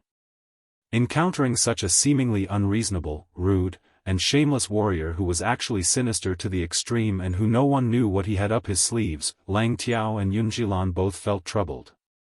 Yunjilan glanced at Lang Tiao. He seemed to be confused. Since they had discovered Fan Xian's existence in the mountain residence, given his cultivation and the help of a few aces, how could he still escape and even capture the Qi Emperor as a hostage? Lang Tiao's heart was filled with sadness and anger. How could he have thought that Fan Xian, surrounded and attacked by so many people, would walk right into the trap and run toward the sword hut? Who would have thought that at that time, the Emperor would be watching the sword hut in a daze? The sword hut was shocked by the power Fan Xian had displayed. They couldn't help but feel eager. They wanted to see just what the limits of the leading young aces of the Qin kingdom were. However, the northern Qi aces were terrified. They were terrified that if Fan Xian was careless or his mood suddenly turned bad, he would hurt the emperor. Just as the situation reached an impasse, the northern Qi emperor, who had been silent the entire time, suddenly said, "Fan Xian, don't scare these pitiful people. You wouldn't dare to touch a finger of mine." Fan Xian turned his head and saw the little emperor looking at him with a mocking gaze. For some reason, he was angered by this gaze. Smiling mockingly, he stretched out 2 fingers and lifted the little emperor's chin. Disdainfully, he said, "Little thing, your chin is pretty slippery." The entire scene burst into an uproar. No one had thought that Fan Xian would do such a frivolous thing to the ruler of a country. Then, they heard Fan Xian's next words and said, "I wouldn't dare to touch a finger of yours. How about 2? I swear on my teacher's name that if you let the emperor go, we will not stop you," Lang Tiao suddenly said in a cold voice as he took a step forward. Wind rose from nowhere and his aura exploded. Given his position, this oath was, without a doubt, giving Fan Xian an excellent opportunity to retreat. However, Fan Xian did not want to retreat at all. Other than Fan Xian, no one else dared to be so daring to not retreat in the face of the threat of so many aces. Instead, he wanted to seek more benefits. "If you don't stop me, what about the people of the sword hut? Fan Xian asked as he looked at Lang Tiao. Lang Tiao glanced at Yunjilan. Yunjilan closed his eyes for a moment and then quietly said, "The disciples of the sword hut will not stop you. However, once you walk half a li out of the sword hut, they will begin to chase after you." Fan Xian looked at him and smiled mockingly. Turning his head, he said to Lang Tiao, "You heard it. I don't want to be chased after." Lang Tiao angrily said, "Then, what exactly do you want to do?" Fan Xian was silent for a moment. His gaze suddenly turned to the continuous grass hut not far away. His gaze gradually lowered and swept across 13th Wang, who seemed to have been forgotten by everyone. Calmly, he said, "I am a bit tired. I want to sit for a while. Once the agreement is reached, I will let him go. Within half a li, you cannot stop me." Lang Tiao and Yunjilan nodded at the same time. Regardless of which side it was, their hearts were burning like wildfire. They were terrified that Fan Xian would do anything unfavorable to the Northern Qi Emperor. Fan Xian slowly let go of the Northern Qi Emperor's hand. The little emperor did not immediately retreat. Instead, he looked calmly into Fan Xian's eyes as if he wanted to see some secret in them. The Northern Qi Emperor suddenly smiled helplessly and said, "You are very daring." Fan Xian also smiled helplessly. "I would never have thought that you would be able to guess everything I am thinking. I know you won't let me go." The Northern Qi Emperor looked at him coldly. "I am just curious. If this stalemate continues, you are already injured and your strength is gradually weakening. How will you be able to defend against a surprise attack from a few aces? Of course, I can't bear to let you go. Furthermore, I am indeed tired." There was no expression on Fan Xian's face. "I want to find a place to sit." The two of them did not speak loudly. The Northern Qi Emperor knew that even if he exposed Fan Xian's intentions in front of his officials, it would be difficult to change all of this unless he guessed what Fan Xian was preparing to do next. Take a seat? In such a dangerous situation, where could Fan Xian go to sit and not worry about being hunted down by these aces? The Northern Qi Emperor's gaze suddenly landed on a New Year's painting hanging on the wall of the grass hut. His heart jumped. His eyes lit up. His thin lips opened slightly as he prepared to speak. However, Fan Xian did not give him another chance. Taking advantage of the moment the encirclement retreated, his expression darkened. His left hand stretched out like a snake. His fingertips pinched the Northern Qi Emperor's hand between his thumb and index finger. Twisting his thumb, he used a little trick to make a wave of pain in his right arm so that he could no longer summon it. In the instant that Fan Xian stretched out his hand like lightning, 13th Wang, who had been standing silently on the outskirts under a willow tree, slammed his palm into the willow tree. His face suddenly became deathly pale. His body began to tremble violently. The poison in 13th Wang's body had not been purged. His strength was not as good as usual, but the Jinqi in his body was still abundant.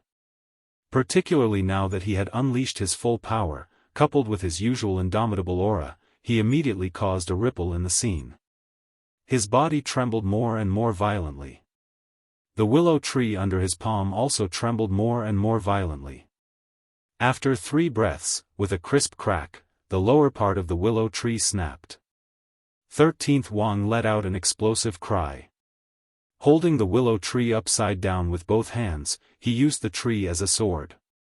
Gathering all of his cultivation into his hands, he demonstrated the most powerful attack of the Sigu sword. The tree trunk as a sword, the branches as a blade, and the leaves as the tip, sweeping away an army. Countless muffled groans rang out in the field, and smoke and dust rose.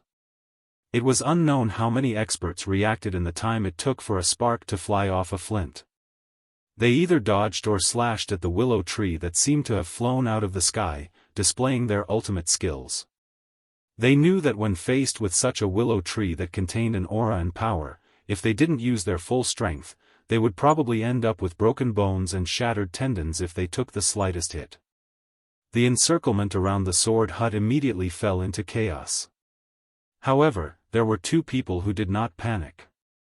Lang Tiao and Yunjilan had not been confused by this willow tree that could sweep away an army. The two aces stared coldly at Fan Xian's every move. Suddenly, they turned into two black shadows and attacked Fan Xian from both sides. In the instant that 13th Wang broke through the willow tree and struck, Fan Xian had already finished adjusting his breathing and regained control of the Northern Qi Emperor. With a muffled grunt, he raised his body and leaped into the air. When Lang Tiao and Yunjilan came behind him, 13th Wang's willow tree also smashed toward Fan Xian's body. Fan Xian stood on his tiptoes in the air and beautifully raised his body by another half. The tip of his foot gently stepped on the top of the willow tree. With a puff, a leaf shattered into strands. A branch was soft and bouncy, but it seemed to have boundless rebounding power. It shook Fan Xian's body until it turned into a streak of light and headed toward the main door of the sword hut. Charged toward it. Lang Tiao's hand stretched out hurriedly. With a hiss, he tore off half of Fan Xian's clothes. The curved knives tied to his wrists flew through the air and slashed viciously, but they also missed. Yunjilan made a smooth turn in the air. The sword at his waist flowed out like water and slashed toward Fan Xian's completely exposed back. It only barely managed to cut open Fan Xian's right shoulder and draw out a trickle of blood. The willow tree 13th Wang held was too long and too big. The speed of the tree tip was too fast. It was so fast that it was as if it had sent Fan Xian flying. It was faster than the long-hidden attacks of Lang Tiao and Yunjilan. With a crisp crack, the grass door of the sword hut was smashed to pieces by Fan Xian. He grabbed the Northern Qi Emperor and charged forward like a gust of wind.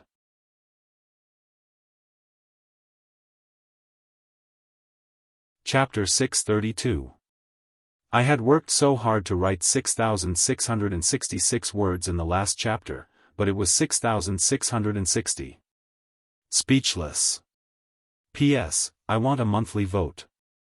When 13th Wang's palm cut through the willow tree and Fan Xian turned into a butterfly, Lang Tiao and Yunjilan did not even look at each other. They could feel the regret and fear in each other's hearts. Only now did they understand why Fan Xian had not thought about retreating after being discovered in the mountain residence. Instead, he had fled toward the sword hut. That was why he had coincidentally subdued the Northern Qi Emperor. From the beginning, Fan Xian's goal had been the sword hut. He had come today to enter the sword hut and see Sigujian. In midair, Lang Tiao let out a wild howl. The metal chains on his wrists clanked. The two curved knives sliced toward Fan Xian's back like two pieces of golden light. He knew that he could not allow Fan Xian to take the emperor hostage and enter the depths of the sword hut. Once he left his sight, no one knew what kind of terrifying conclusion Northern Qi would meet. Furthermore, he believed the emperor, who was subdued by Fan Xian. Although the emperor was young, his experiences these years had proven that he had insight and wisdom that far exceeded that of mortals. Since the emperor calculated that Fan Xian would not harm him, then Lang Tiao was going to bet on this. He was going to attack where Fan Xian had to save him and force him to withdraw his hand. The two pieces of golden light sliced toward Fan Xian's opening. The long sword in Yunjilan's hand was incomparably quiet. It calmly and evenly passed through the gap between the two pieces of golden light and pierced toward the back of Fan Xian's neck. The sword light spat out like a silver snake spitting out its tongue. The sword intent was swift and fierce. The sword intent of this strike was actually very similar to the sword intent 13th Wang had used earlier with the willow in his arms. They were both Sigujian's most focused attacks that only cared about the front and not the back. Yunjilan's reason for taking the risk to attack was different from Lang Tiao's. He cared about the Northern Qi Emperor's life and death, but he didn't believe in the Northern Qi Emperor's judgment. However, he had a great reason not to let Fan Xian enter the sword hut because his teacher was inside. Due to different reasons, the two superior 9th-level aces made the same decision.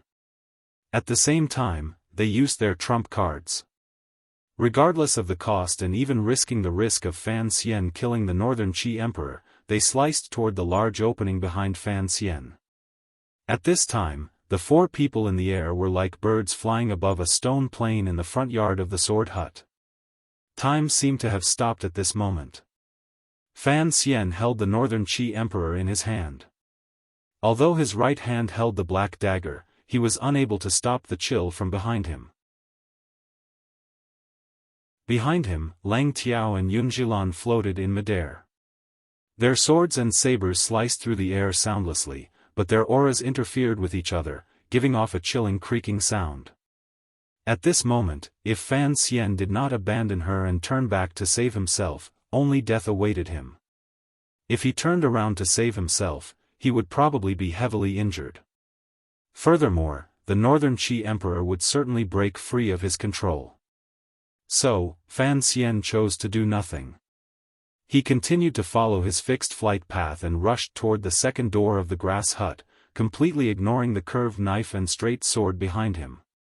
He had left Jingdo, come to Dongyi, entered the mountain residence, and charged straight into the sword hut. It was all based on one judgment and one confidence. He did not believe that after the other party had shown so much sincerity, they would just watch as all this happened. This matter had nothing to do with luck. It was completely based on Fan Xian's judgment of the situation in the world, his insight into people's hearts, and his confidence in that strange old creature. Things happened as he wished. When the knives and swords were still half a foot from his back, the door 3 feet in front of him creaked open.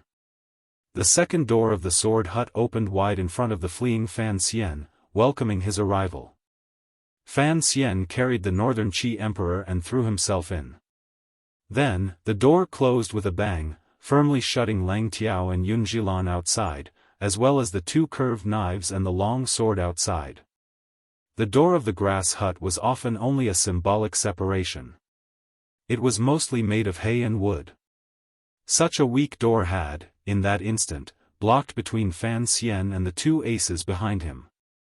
How could such a door stop the red-eyed Lang Tiao and Yun Zhilan? The scene outside the sword hut was in chaos. A dozen streaks of flowing light scattered, avoiding the willow tree.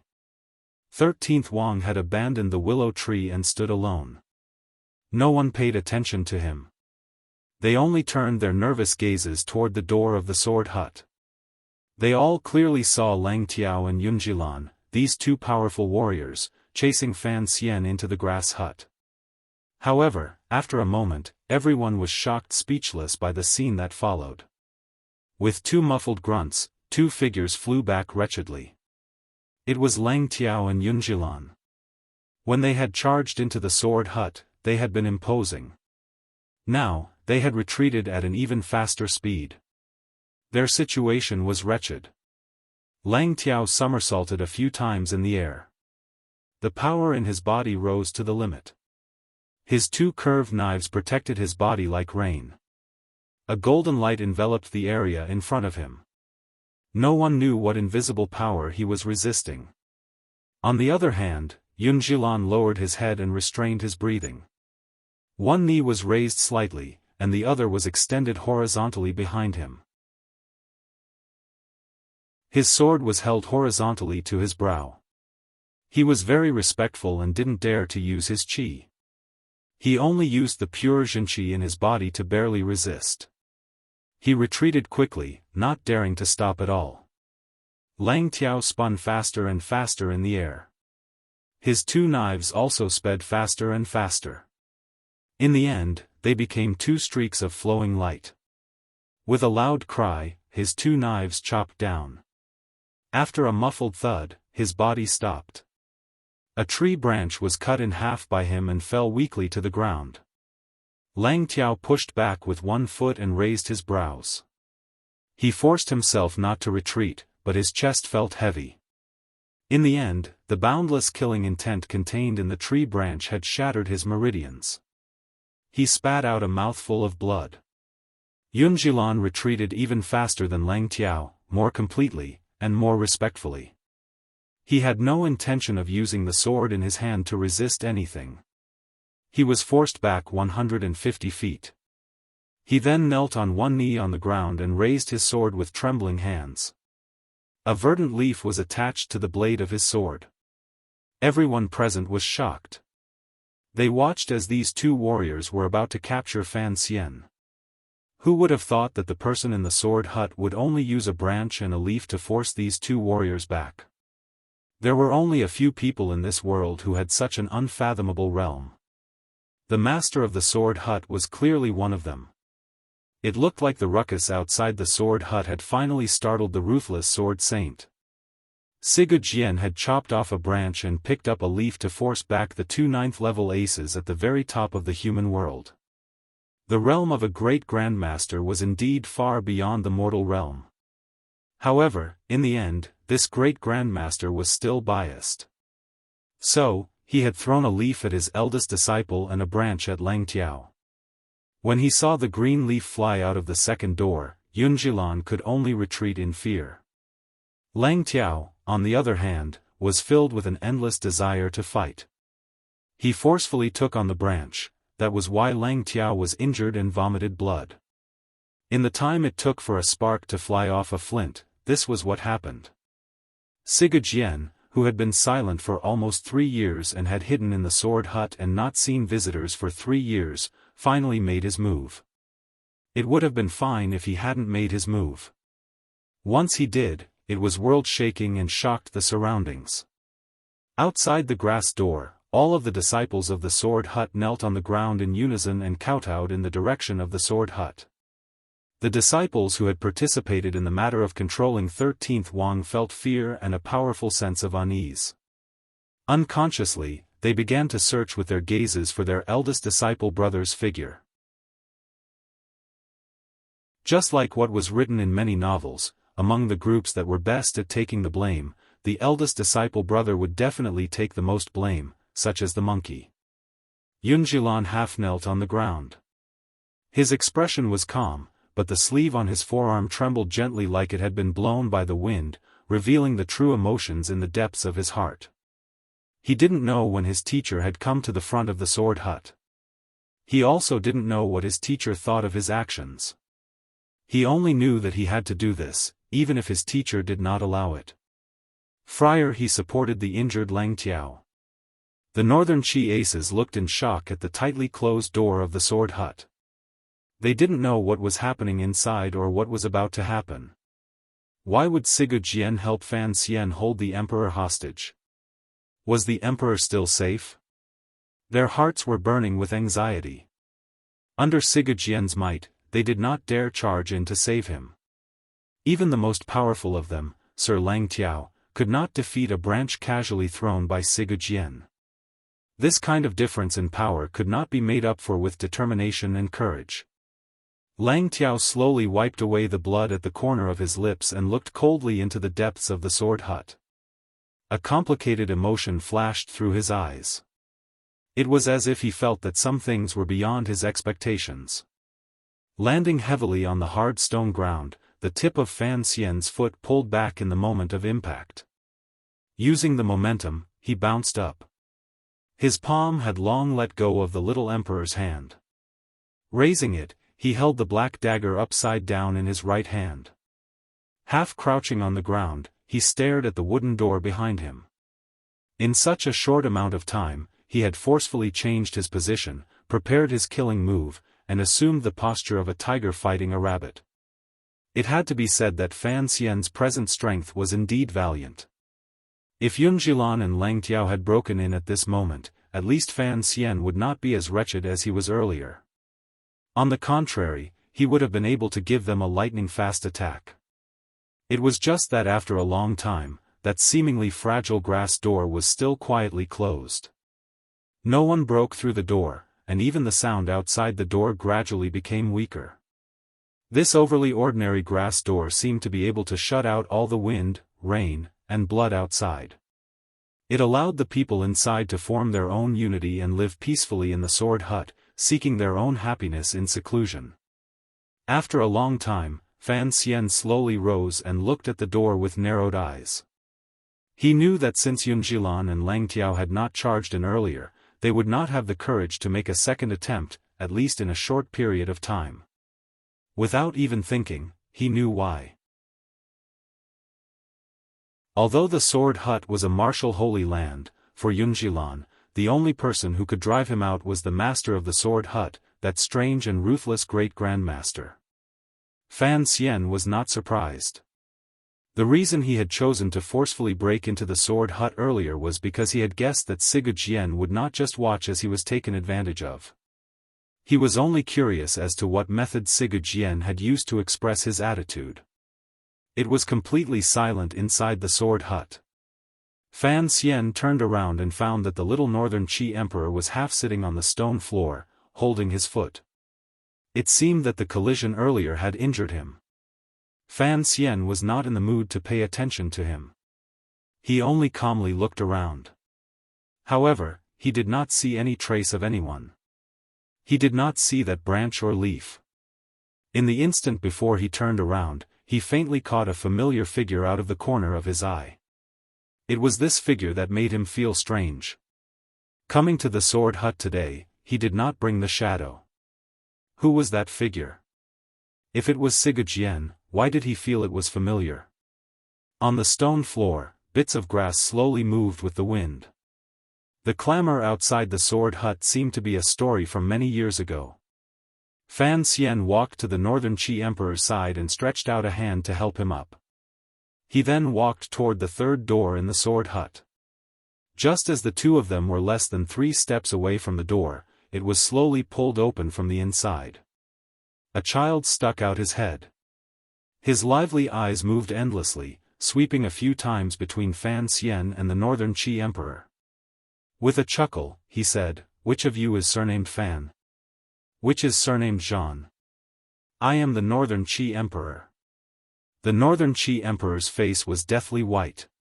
It looked like the injury to his ankle made him unable to endure the pain. Inside the Sword Hut, he still habitually opened his mouth to speak first. Fan Xian felt very strange. He didn't know what he would encounter in the Sword Hut. With a slightly mocking smile, he said, "Then, I can only be surnamed Fan." Hearing the two of them announce their surnames, the child smiled happily and pulled the grass door completely open. Bowing respectfully, he said, "Please follow me. The room is still inside." The child turned to lead the way. In Fan Xian's arms, the Northern Qi Emperor furrowed his brows. He had been in Dongyi for a number of days and had entered the Sword Hut many times. He was not unfamiliar with the roads, but he had never seen Sigurd in person. Fan Xian had broken through his and Yunjilan's obstruction and forcefully entered the Sword Hut.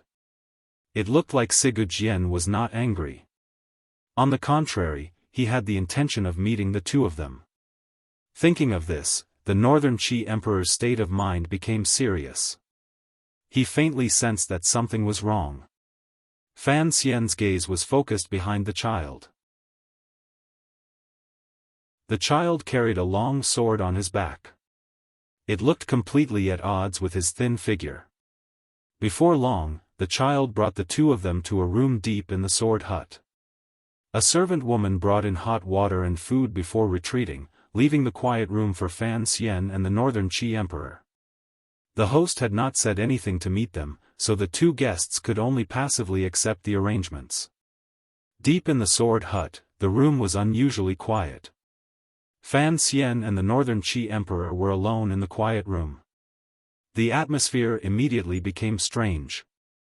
Fan Xian walked to the window and pushed it open to look out. With a glance, he saw the large pit in the middle of the courtyard. His pupils constricted slightly. The Northern Qi Emperor sat on the side of the bed behind him and stared coldly at his back. "Fan Xian, right now, it's just you and me. If you have anything to say, you can say it." Fan Xian didn't turn his head. In a quiet voice, he replied, "I trust that Sigurd will be able to hear anything we say. However, I am indeed curious as to how you guessed I was hiding in Lily's room." The Northern Qi Emperor smiled strangely and didn't explain. "On the contrary," he said, "I am also curious as to how you guessed I knew your whereabouts and arranged for someone to kill you."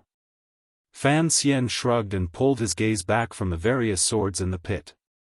Turning to look at the Northern Qi Emperor, he calmly said, "There is no need to explain this question. Actually, I am just a bit angry. Why have you become so stupid and childish?" He slowly lowered his eyelids and said, "Have you ever thought about what kind of price the world will pay after you kill me?"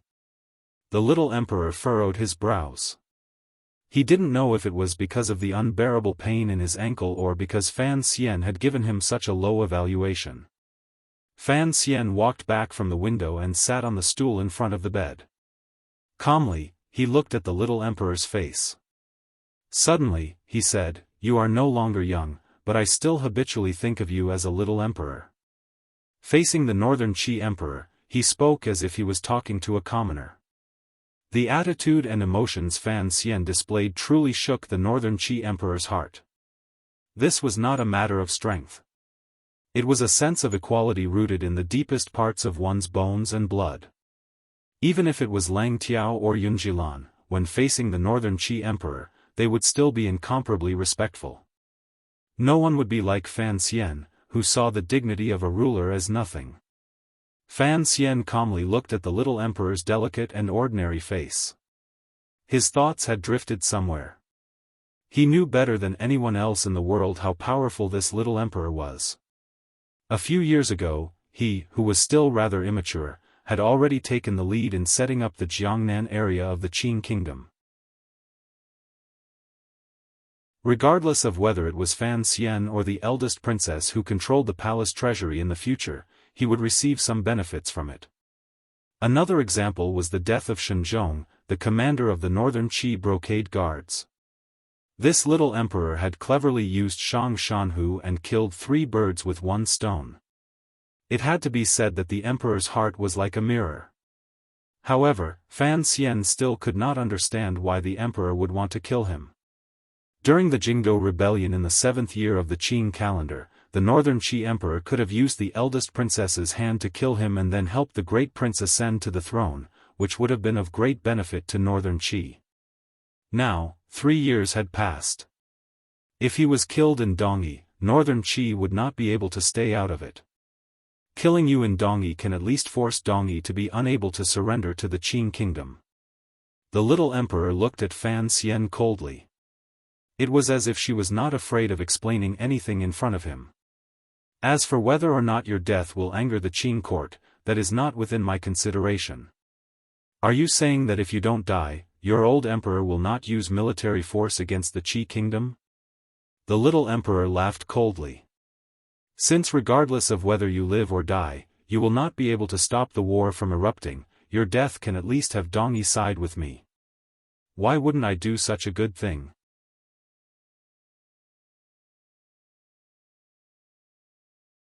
Chapter 633. Of course, I didn't explode. I was just making up a chapter about getting drunk on National Day. I didn't think there would be a day when I would make up a chapter. I am becoming more and more diligent. After Fan Xian finished speaking, the Northern Qi Emperor did not think of the legendary blind great master. He did not, because of these words, begin to reflect on the mistakes he had made during these 2 years because of the Qin kingdom's powerful pressure. He only stared at Fan Xian in shock and unconsciously raised his hand to rub his forehead. The anger in his eyes gradually deepened. In the end, he could not suppress it. In a low voice, he roared, "You dare to hit me!" Fan Xian dared to hit him. Since he dared to kidnap an emperor, he dared to hit him a few times. The little emperor knew this. He just could not accept that Fan Xian would use a blow to hit him on the forehead. This kind of fighting was not a battle to the death. In his eyes, it carried a clear sense of humiliation. Fan Xian paid no attention to his anger. Furrowing his brows, he said, "During these years, you and I have worked well together. I think I have brought a great deal of benefit to Northern Qi. But, you constantly want me dead. Is that not too much?" The little emperor was still tormented by pain and humiliation. He stared at Fan Xian in disbelief. It was as if he didn't know where such a strange being had jumped out of this world to not have any respect for a worker like the emperor. Fan Xian saw him gritting his teeth like a little lion and was instead amused. Shrugging his shoulders, he said, "I am just pointing out the big mistake you have made." He suddenly closed his eyes and thought for a moment. In a quiet voice, he said, "Originally, the impression you left on me was that you were a shrewd ruler.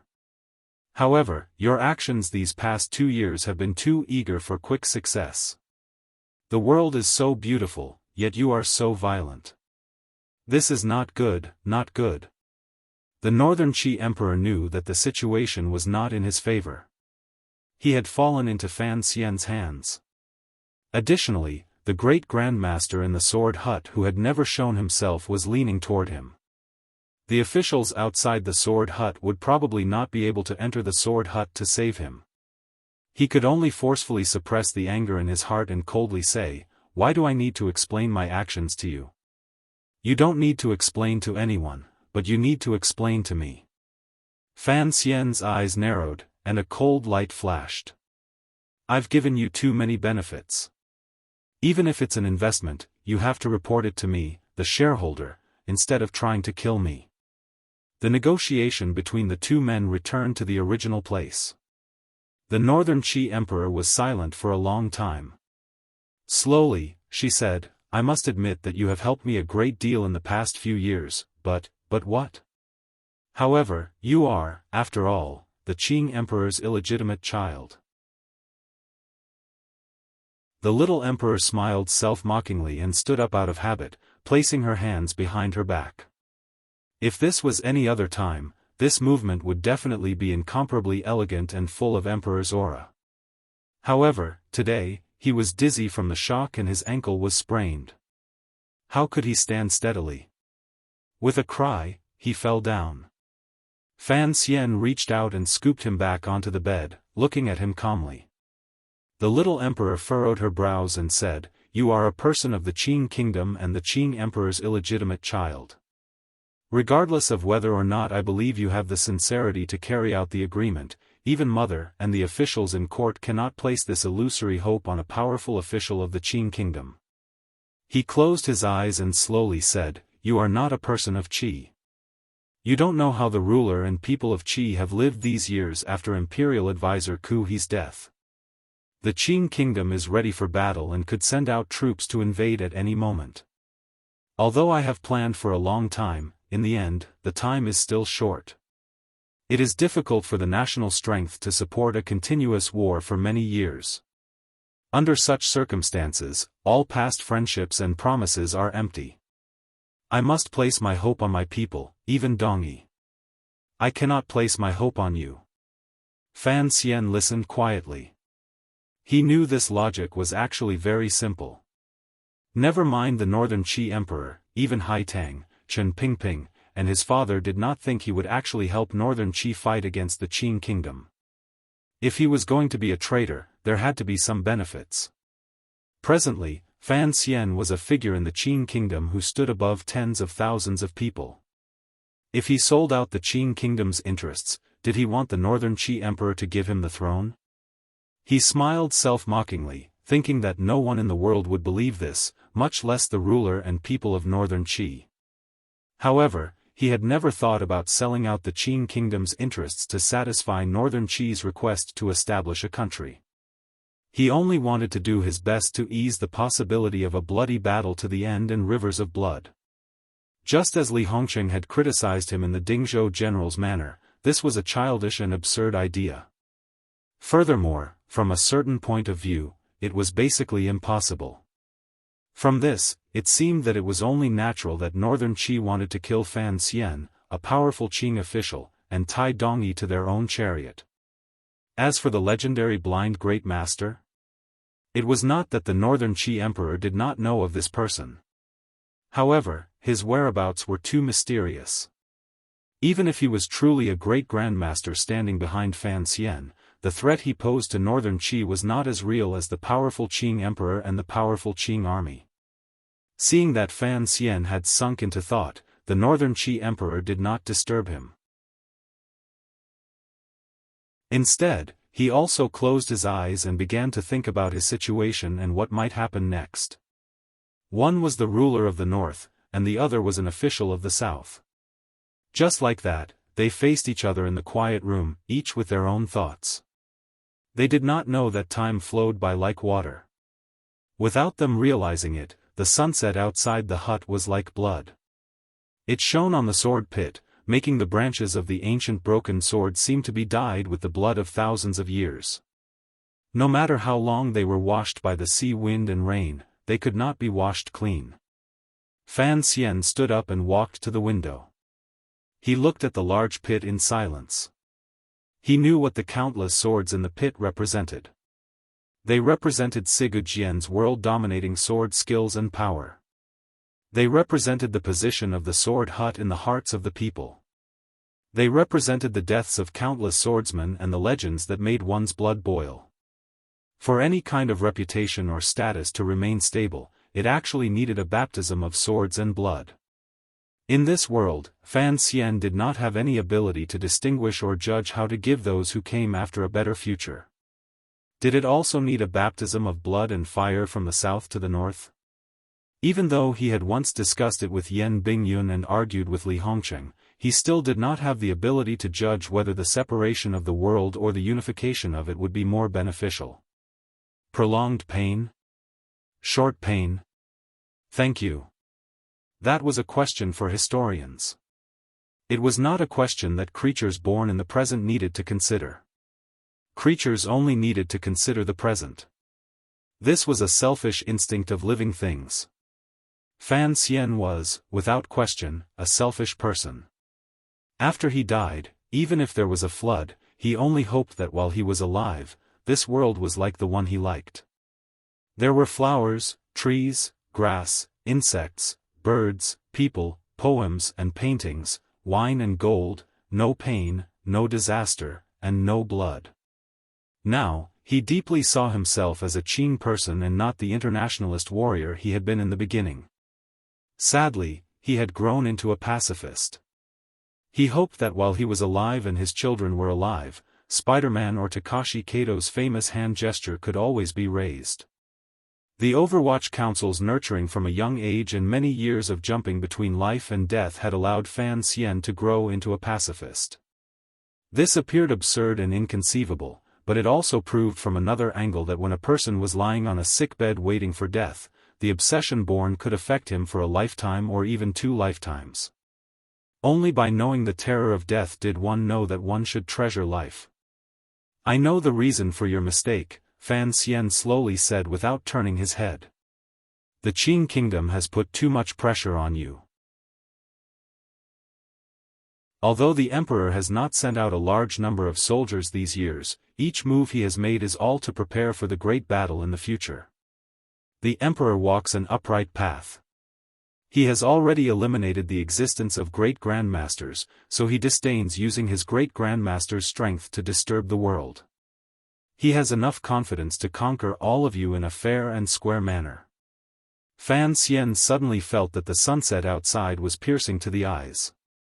He closed his eyes and said, "Actually, I understand the emperor very well. The failure of the northern expedition 20 years ago was a setback that was difficult for him to accept. For him, monsters like great grandmasters should not exist in this world, even if he himself later became a great grandmaster. He has his own mind and strategy. With these, he can conquer everything.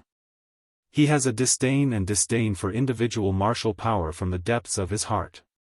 However, he had to first clean out the great grandmasters before he could release this disdain to the extreme." Fan Xian smiled self-mockingly. "I think that before Ku he died, he saw clearly the obsession of my emperor. That is why he slowly placed chess pieces in Xiliang and my court.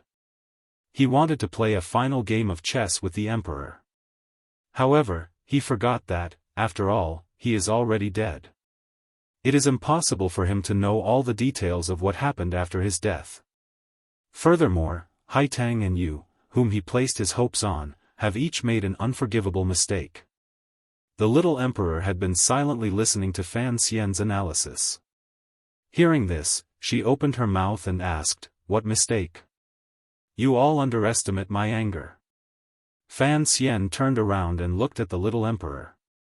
Enunciating each word, he said, I dare to guarantee you that the 2 moves he made before he died were both prepared to land on me. Yet, you tried to kill me twice. Regardless of whether you succeeded or not, if he knew of your actions, he would certainly die in his grave in anger. Land on you? The little emperor's pupils constricted slightly. She thought back to great uncle He's instructions before his death. Her expression gradually became serious. She still did not understand why she had placed the hope of Northern Qi's survival on Fan Xian. Was he not the Qing emperor's illegitimate child? Was Fan Xian really a great saint? No, the last saint in the world had died a long time ago in the 5th year of the Qing calendar. Fan Xian was only a common person. Fan Xian laughed coldly. Of course, He's calculations were very good. He had truly grasped my heart. Even in death, he could not guess whether or not I would continue down the path he imagined. The matter referred to in these words was too secretive. The Northern Qi Emperor could not hear it clearly. I will think of a way to control all of this. If I cannot control it, I can easily leave. Fan Xian walked out of the dusk outside the window. He grew closer and closer to the little emperor's body. In a slightly heavy voice, he said, "It would be best if you could listen to me more." Why should I listen to you? For some reason, the little emperor suddenly felt a glimmer of coldness. Fan Xian looked at him and said, "Because you have made too many mistakes. Although the Northern Qi court has been managed well by you these few years, and I had thought that another extraordinary Wu Zhou had appeared in history, in the end, I have found that women are still too easily angered and soft-hearted. They cannot hold up much." After these words were said, the little emperor's expression changed dramatically, but he immediately returned to his usual appearance. Narrowing his eyes, he said, "Sir Fan Jr.'s words are becoming more and more mysterious. Earlier, you wanted to kill me. If you hadn't considered Si Lily's life and had the eunuchs trick her out of the room, and had instead used Lang Tiao to directly attack, perhaps I would already be dead." Fan Xian stood in front of him and lifted his chin with a calm expression. The soft-heartedness of women was completely displayed at that moment. "You have disappointed me so much. How could I continue to do business with you?" The little emperor's eyes narrowed further and further until they became 2 crescent moons. It was as if he wanted to use the slits of his eyelids to look at Fan Xian even more. Only then could he calm the boundless fear and struggle in his heart. This was a secret he and the Northern Qi Empress Dowager had stubbornly kept for 20 years. For this secret, countless people had died in the Northern Qi court and paid a great price. Yet, at this moment, it had been lightly spoken of by a Qing person. "My goal today is to enter the sword hut to see Siga Jian, but I have another goal. I want to have a private conversation with you, Your Majesty." Fan Xian looked at him and said, "I want to tell you that if you still want to be the Emperor of Northern Qi, from now on, don't try to secretly attack me. On the contrary, you have to cooperate with me. Do you understand?" The little emperor pulled up the corners of his lips and laughed loudly. "Fan Xian, you want to threaten me? You can kill me with one stroke of the knife and see if I, the descendant of the Zhan family, will frown. Your determination is truly admirable." Fan Xian looked at him with a smile in his eyes. Enunciating each word, he said, "Naturally, I cannot kill her. I just want to know, if Shang Shanhu, Lang Tiao, and a group of important Northern Qi officials suddenly discovered that the emperor they are loyal to is actually a woman, what kind of reaction would they have? The Northern Qi Zhan family only has you, one woman. Is there still a need for it to exist?" The little emperor stared fixedly at Fan Xian. At this moment, he finally understood why Si Lily had said earlier that Fan Xian would not be afraid of him at all. Instead, it was he who should be afraid of him. It was because Fan Xian held his fate, the absolute fate. The little emperor's voice was raspy. He smiled coldly and said, "The immortal poet of a generation does indeed speak with an air of stupidity."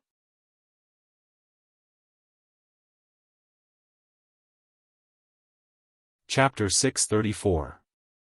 Without question, this is the most difficult chapter I've written since the end of the Qing dynasty.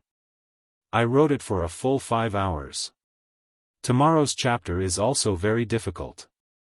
I just hope everyone is satisfied. Pleasure Before the Palace is the name of the 6th volume. Originally, I had planned to put this scene in the 1st volume.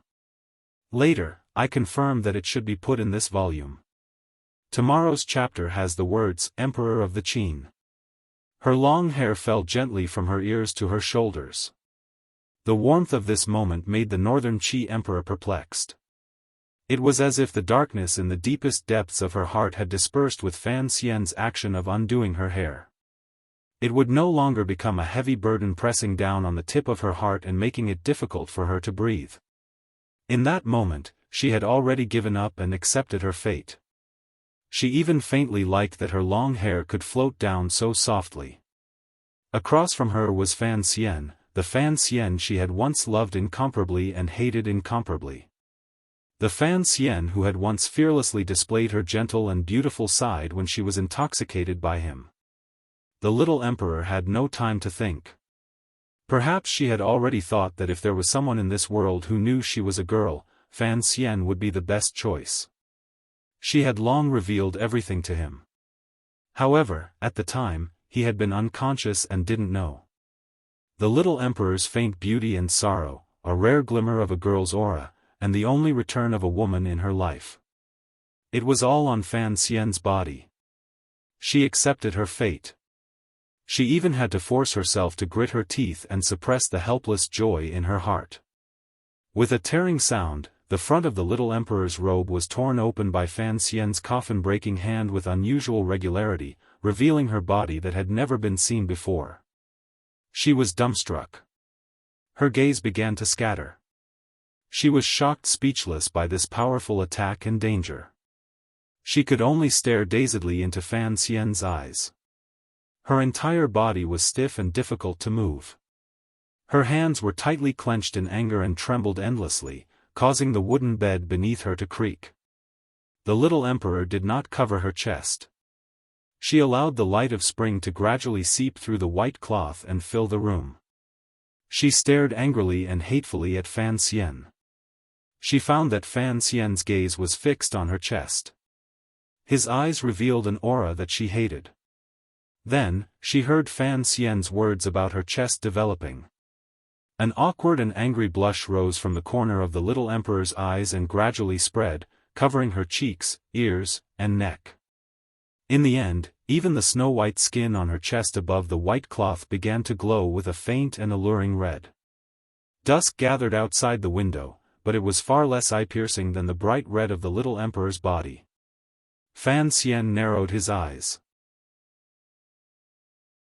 His right hand seemed to not listen to his orders as it reached under the little emperor's chin and flicked.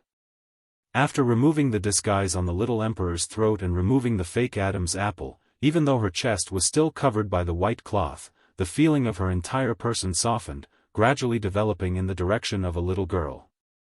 Fan Xian carefully studied her brows, her eyes, and gradually moved closer to her. It was as if he was admiring a unique treasure. He remained silent the entire time. He was indeed very surprised. How could a woman hide from the world for 20 years?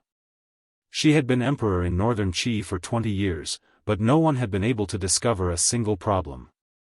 His eyebrows had been trimmed since he was young, and they gradually grew thicker. There seemed to be some medicine at the corners of his eyes, which made the emotions in his eyes appear more stable. As for his gaze and manner, it was presumably the training the northern Qi Empress Dowager had given the little emperor since she was young. Fan Xian was only in the spirit of research. He was shocked by one of the greatest secrets in the world, which was why he moved closer and closer. He didn't notice that although the little emperor stood angrily and rigidly by the bed, the anger in her eyes grew fainter and fainter into hatred and coldness. The northern Qi emperor was a woman. Although this was something Fan Xian had guessed 3 years ago, if the two of them were not alone in the quiet room, he would never be able to confirm or use this in his entire life. Putting aside how he was going to use the Northern Qi Empress Dowager and her son's greatest weakness in the future, just confirming this shocking secret was enough to make Fan Xian excited. Right at this moment, a fist that was definitely not as big as an earthenware bowl appeared in front of Fan Xian's eyes. The skin on the fist was smooth and tender. It was even possible to see a faint green vein.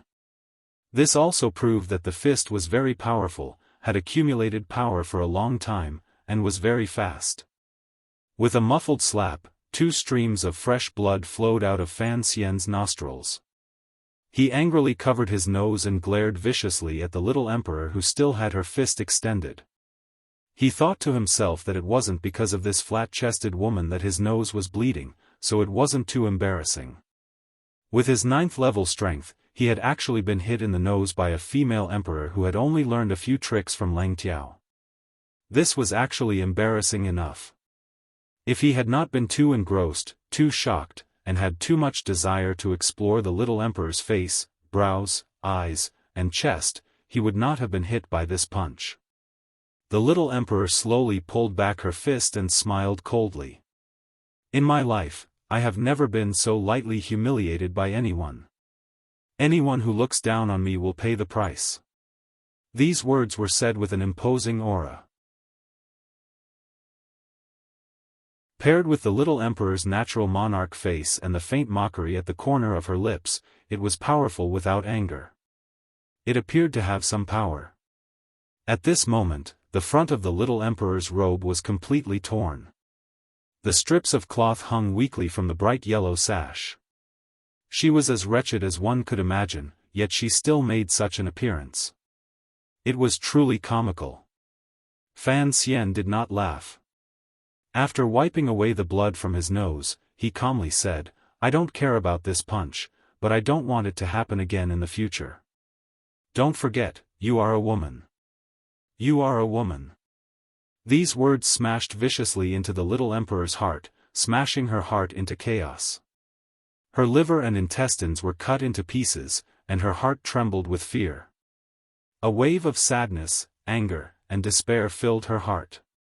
Even the messy black hair floating around her lips felt her emotions. It pressed into her lips and let her bite it viciously. Fan Xian was stunned by this hopeless expression. He was not a soft-hearted person. However, he had never thought that the little Northern Qi Emperor would one day reveal such a pitiful appearance.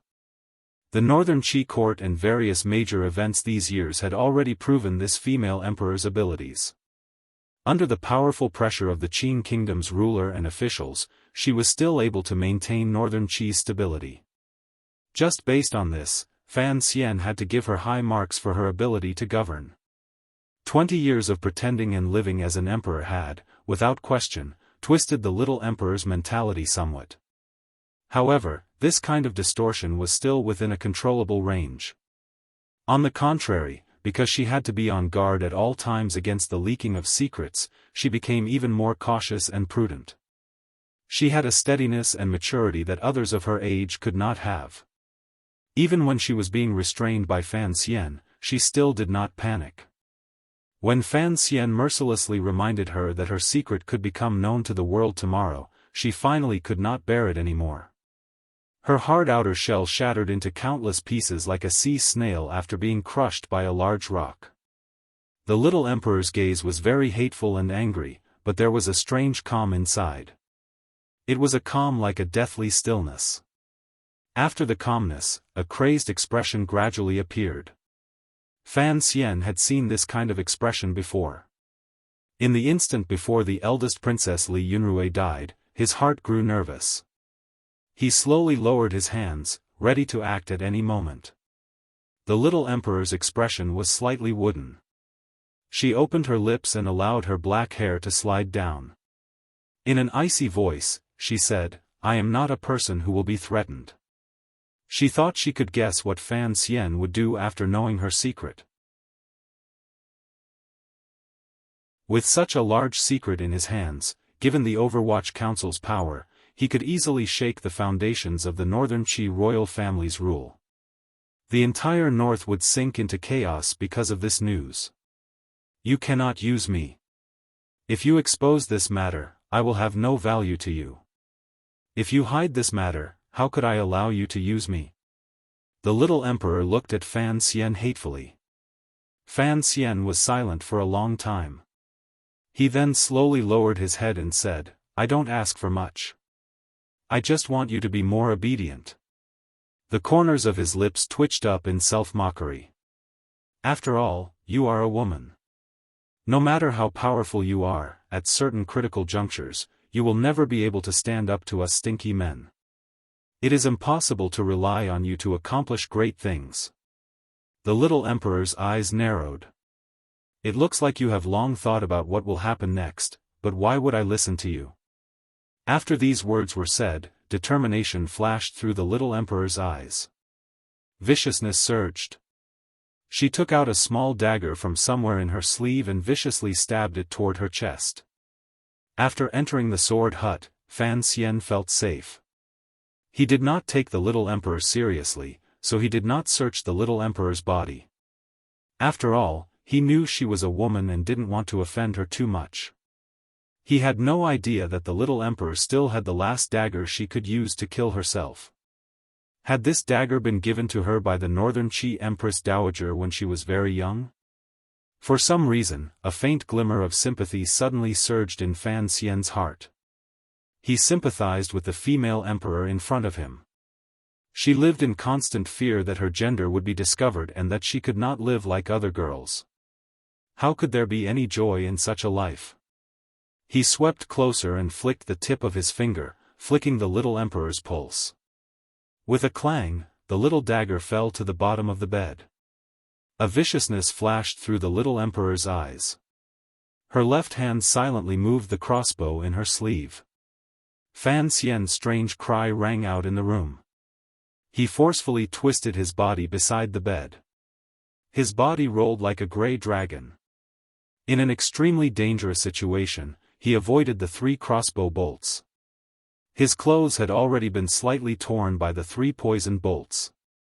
Fortunately, he was still wearing the Overwatch Council's uniform underneath. Otherwise, this attack alone would have injured him.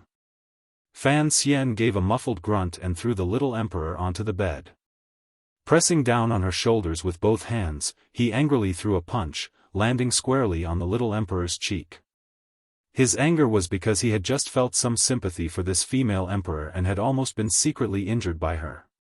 Only now did he understand that she was, after all, an emperor, a third kind of creature outside of men and women. When faced with the greatest predicament of her life, she would not hesitate to pay any price, even her own life, to kill him. Blood flowed from the corners of the little emperor's lips, but she did not faint. She lay proudly and resentfully on the bed. Looking at Fan Xian straddling her, she said, "If you have the guts, kill me." Of course, Fan Xian would not kill her. After grasping her secret, as long as he could truly subdue her heart, this ruler of a country would become, after Uncle Wu Zhu, his third magical treasure in this world. How could he subdue a stubborn, intelligent emperor who had been a man for 20 years and acted with a masculine decisiveness? The shortest path through a woman's heart was her body. Fan Xian understood this principle. He rode on the little emperor's body and felt the elasticity unique to a woman under him that could not be faked. He knew how ambiguous this position was and how full of spring. After all, he was not a rapist. Furthermore, he did not think that he would be able to achieve his goal after raping the Northern Qi Emperor. Given his judgment of the little emperor, if he let the little emperor go after this, perhaps she would only take hot water to wash her lower body and treat it as if she had been bitten by a dog. She would never see his face again and cut off all of his follow-up methods. The little emperor struggled under Fan Xian's body. Having been raised as a boy, her strength was far more powerful than her martial cultivation. Fan Xian was momentarily distracted and almost flipped over by her. Fan Xian looked at the blood at the corners of her lips and her resentful gaze. A wave of annoyance and anger welled up in his heart. Lowering his voice, he roared angrily, "You are such a troublemaker. You want to kill me, that's why I'm dealing with you." "Dealing with me?" The little emperor suddenly stopped struggling. A fist smashed toward Fan Xian's beautiful and loathsome face. She said angrily, "Do you still dare to rape me?" Fan Xian dodged this sinister punch and finally found it difficult to suppress his anger. Feeling wronged, he said angrily, "It was you who raped me back then. How dare you say I was going to rape you?" The little emperor's expression changed. Perhaps she was thinking of the scene that happened in the rundown temple outside Shangjing that summer. Her entire strength weakened.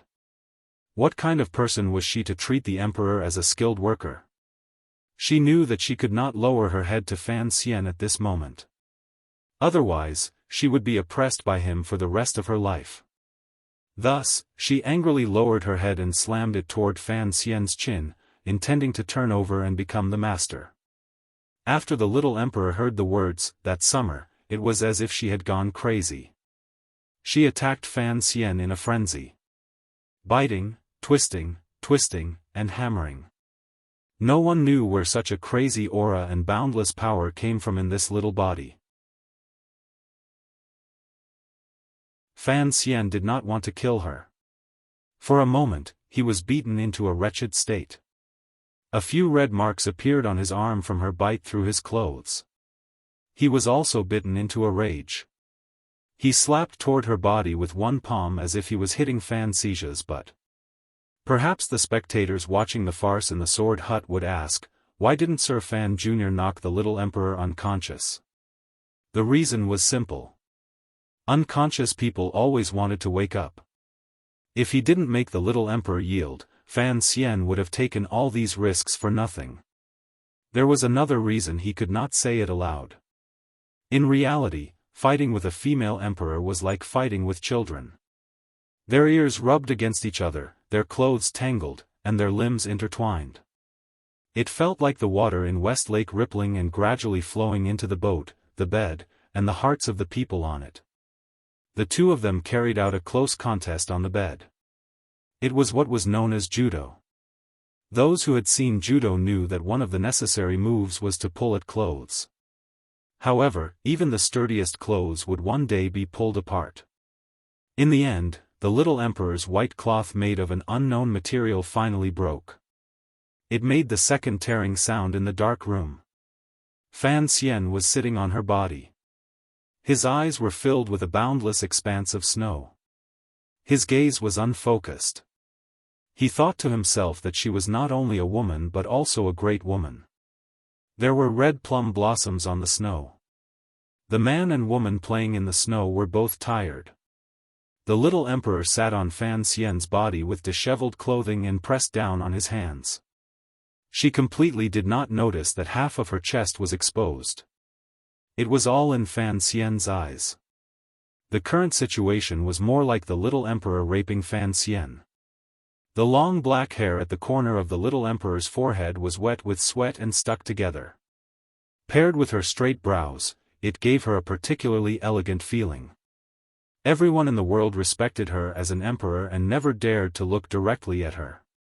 Even if they did, it was impossible to see any other feeling. However, in Fan Xian's heart, she was a proper woman. Looking at this scene, he felt a sense of excitement he had never felt before. A woman with weakness in her strength, a woman with the identity of an emperor, a woman who would never be satisfied with being ridden on by someone else, clung tightly to him and carried out the most intimate contact. The little emperor rode on Fan Xian's body and didn't feel that Fan Xian had suddenly sunk into silence. She was almost out of strength. She didn't know what her future or Northern Qi's future was. Hopelessness filled her heart. The events of 20 years had made her incomparably tired. She wanted to lie down, but her identity as the Northern Qi Emperor made it impossible for her to lie down and rest. She suddenly felt that she was very pitiful and blinked her eyes helplessly. Following this blink, a few drops of sweat slid down her long black hair and landed on Fan Xian's chin. Like a drop of oil entering a fire, it lit the fire in Fan Xian's heart. Is this the position in the temple? Fan Xian's voice was raspy as he looked at the face and the slightly moving snowy mound close to him. The little emperor held his hands and lowered her head weakly. Boundless sorrow, dissatisfaction, and anger rose in her heart. She suddenly raised her head and stared fiercely into Fan Xian's eyes. Perhaps she was thinking of the scene in the temple or had made up her mind to decide something in the middle of her life as an emperor, even if it was a crazy and absurd thing. You're tuning in to the Xiaofan's Wuxia Tales YouTube channel. Don't forget to subscribe and join us on this journey to catch the most captivating stories.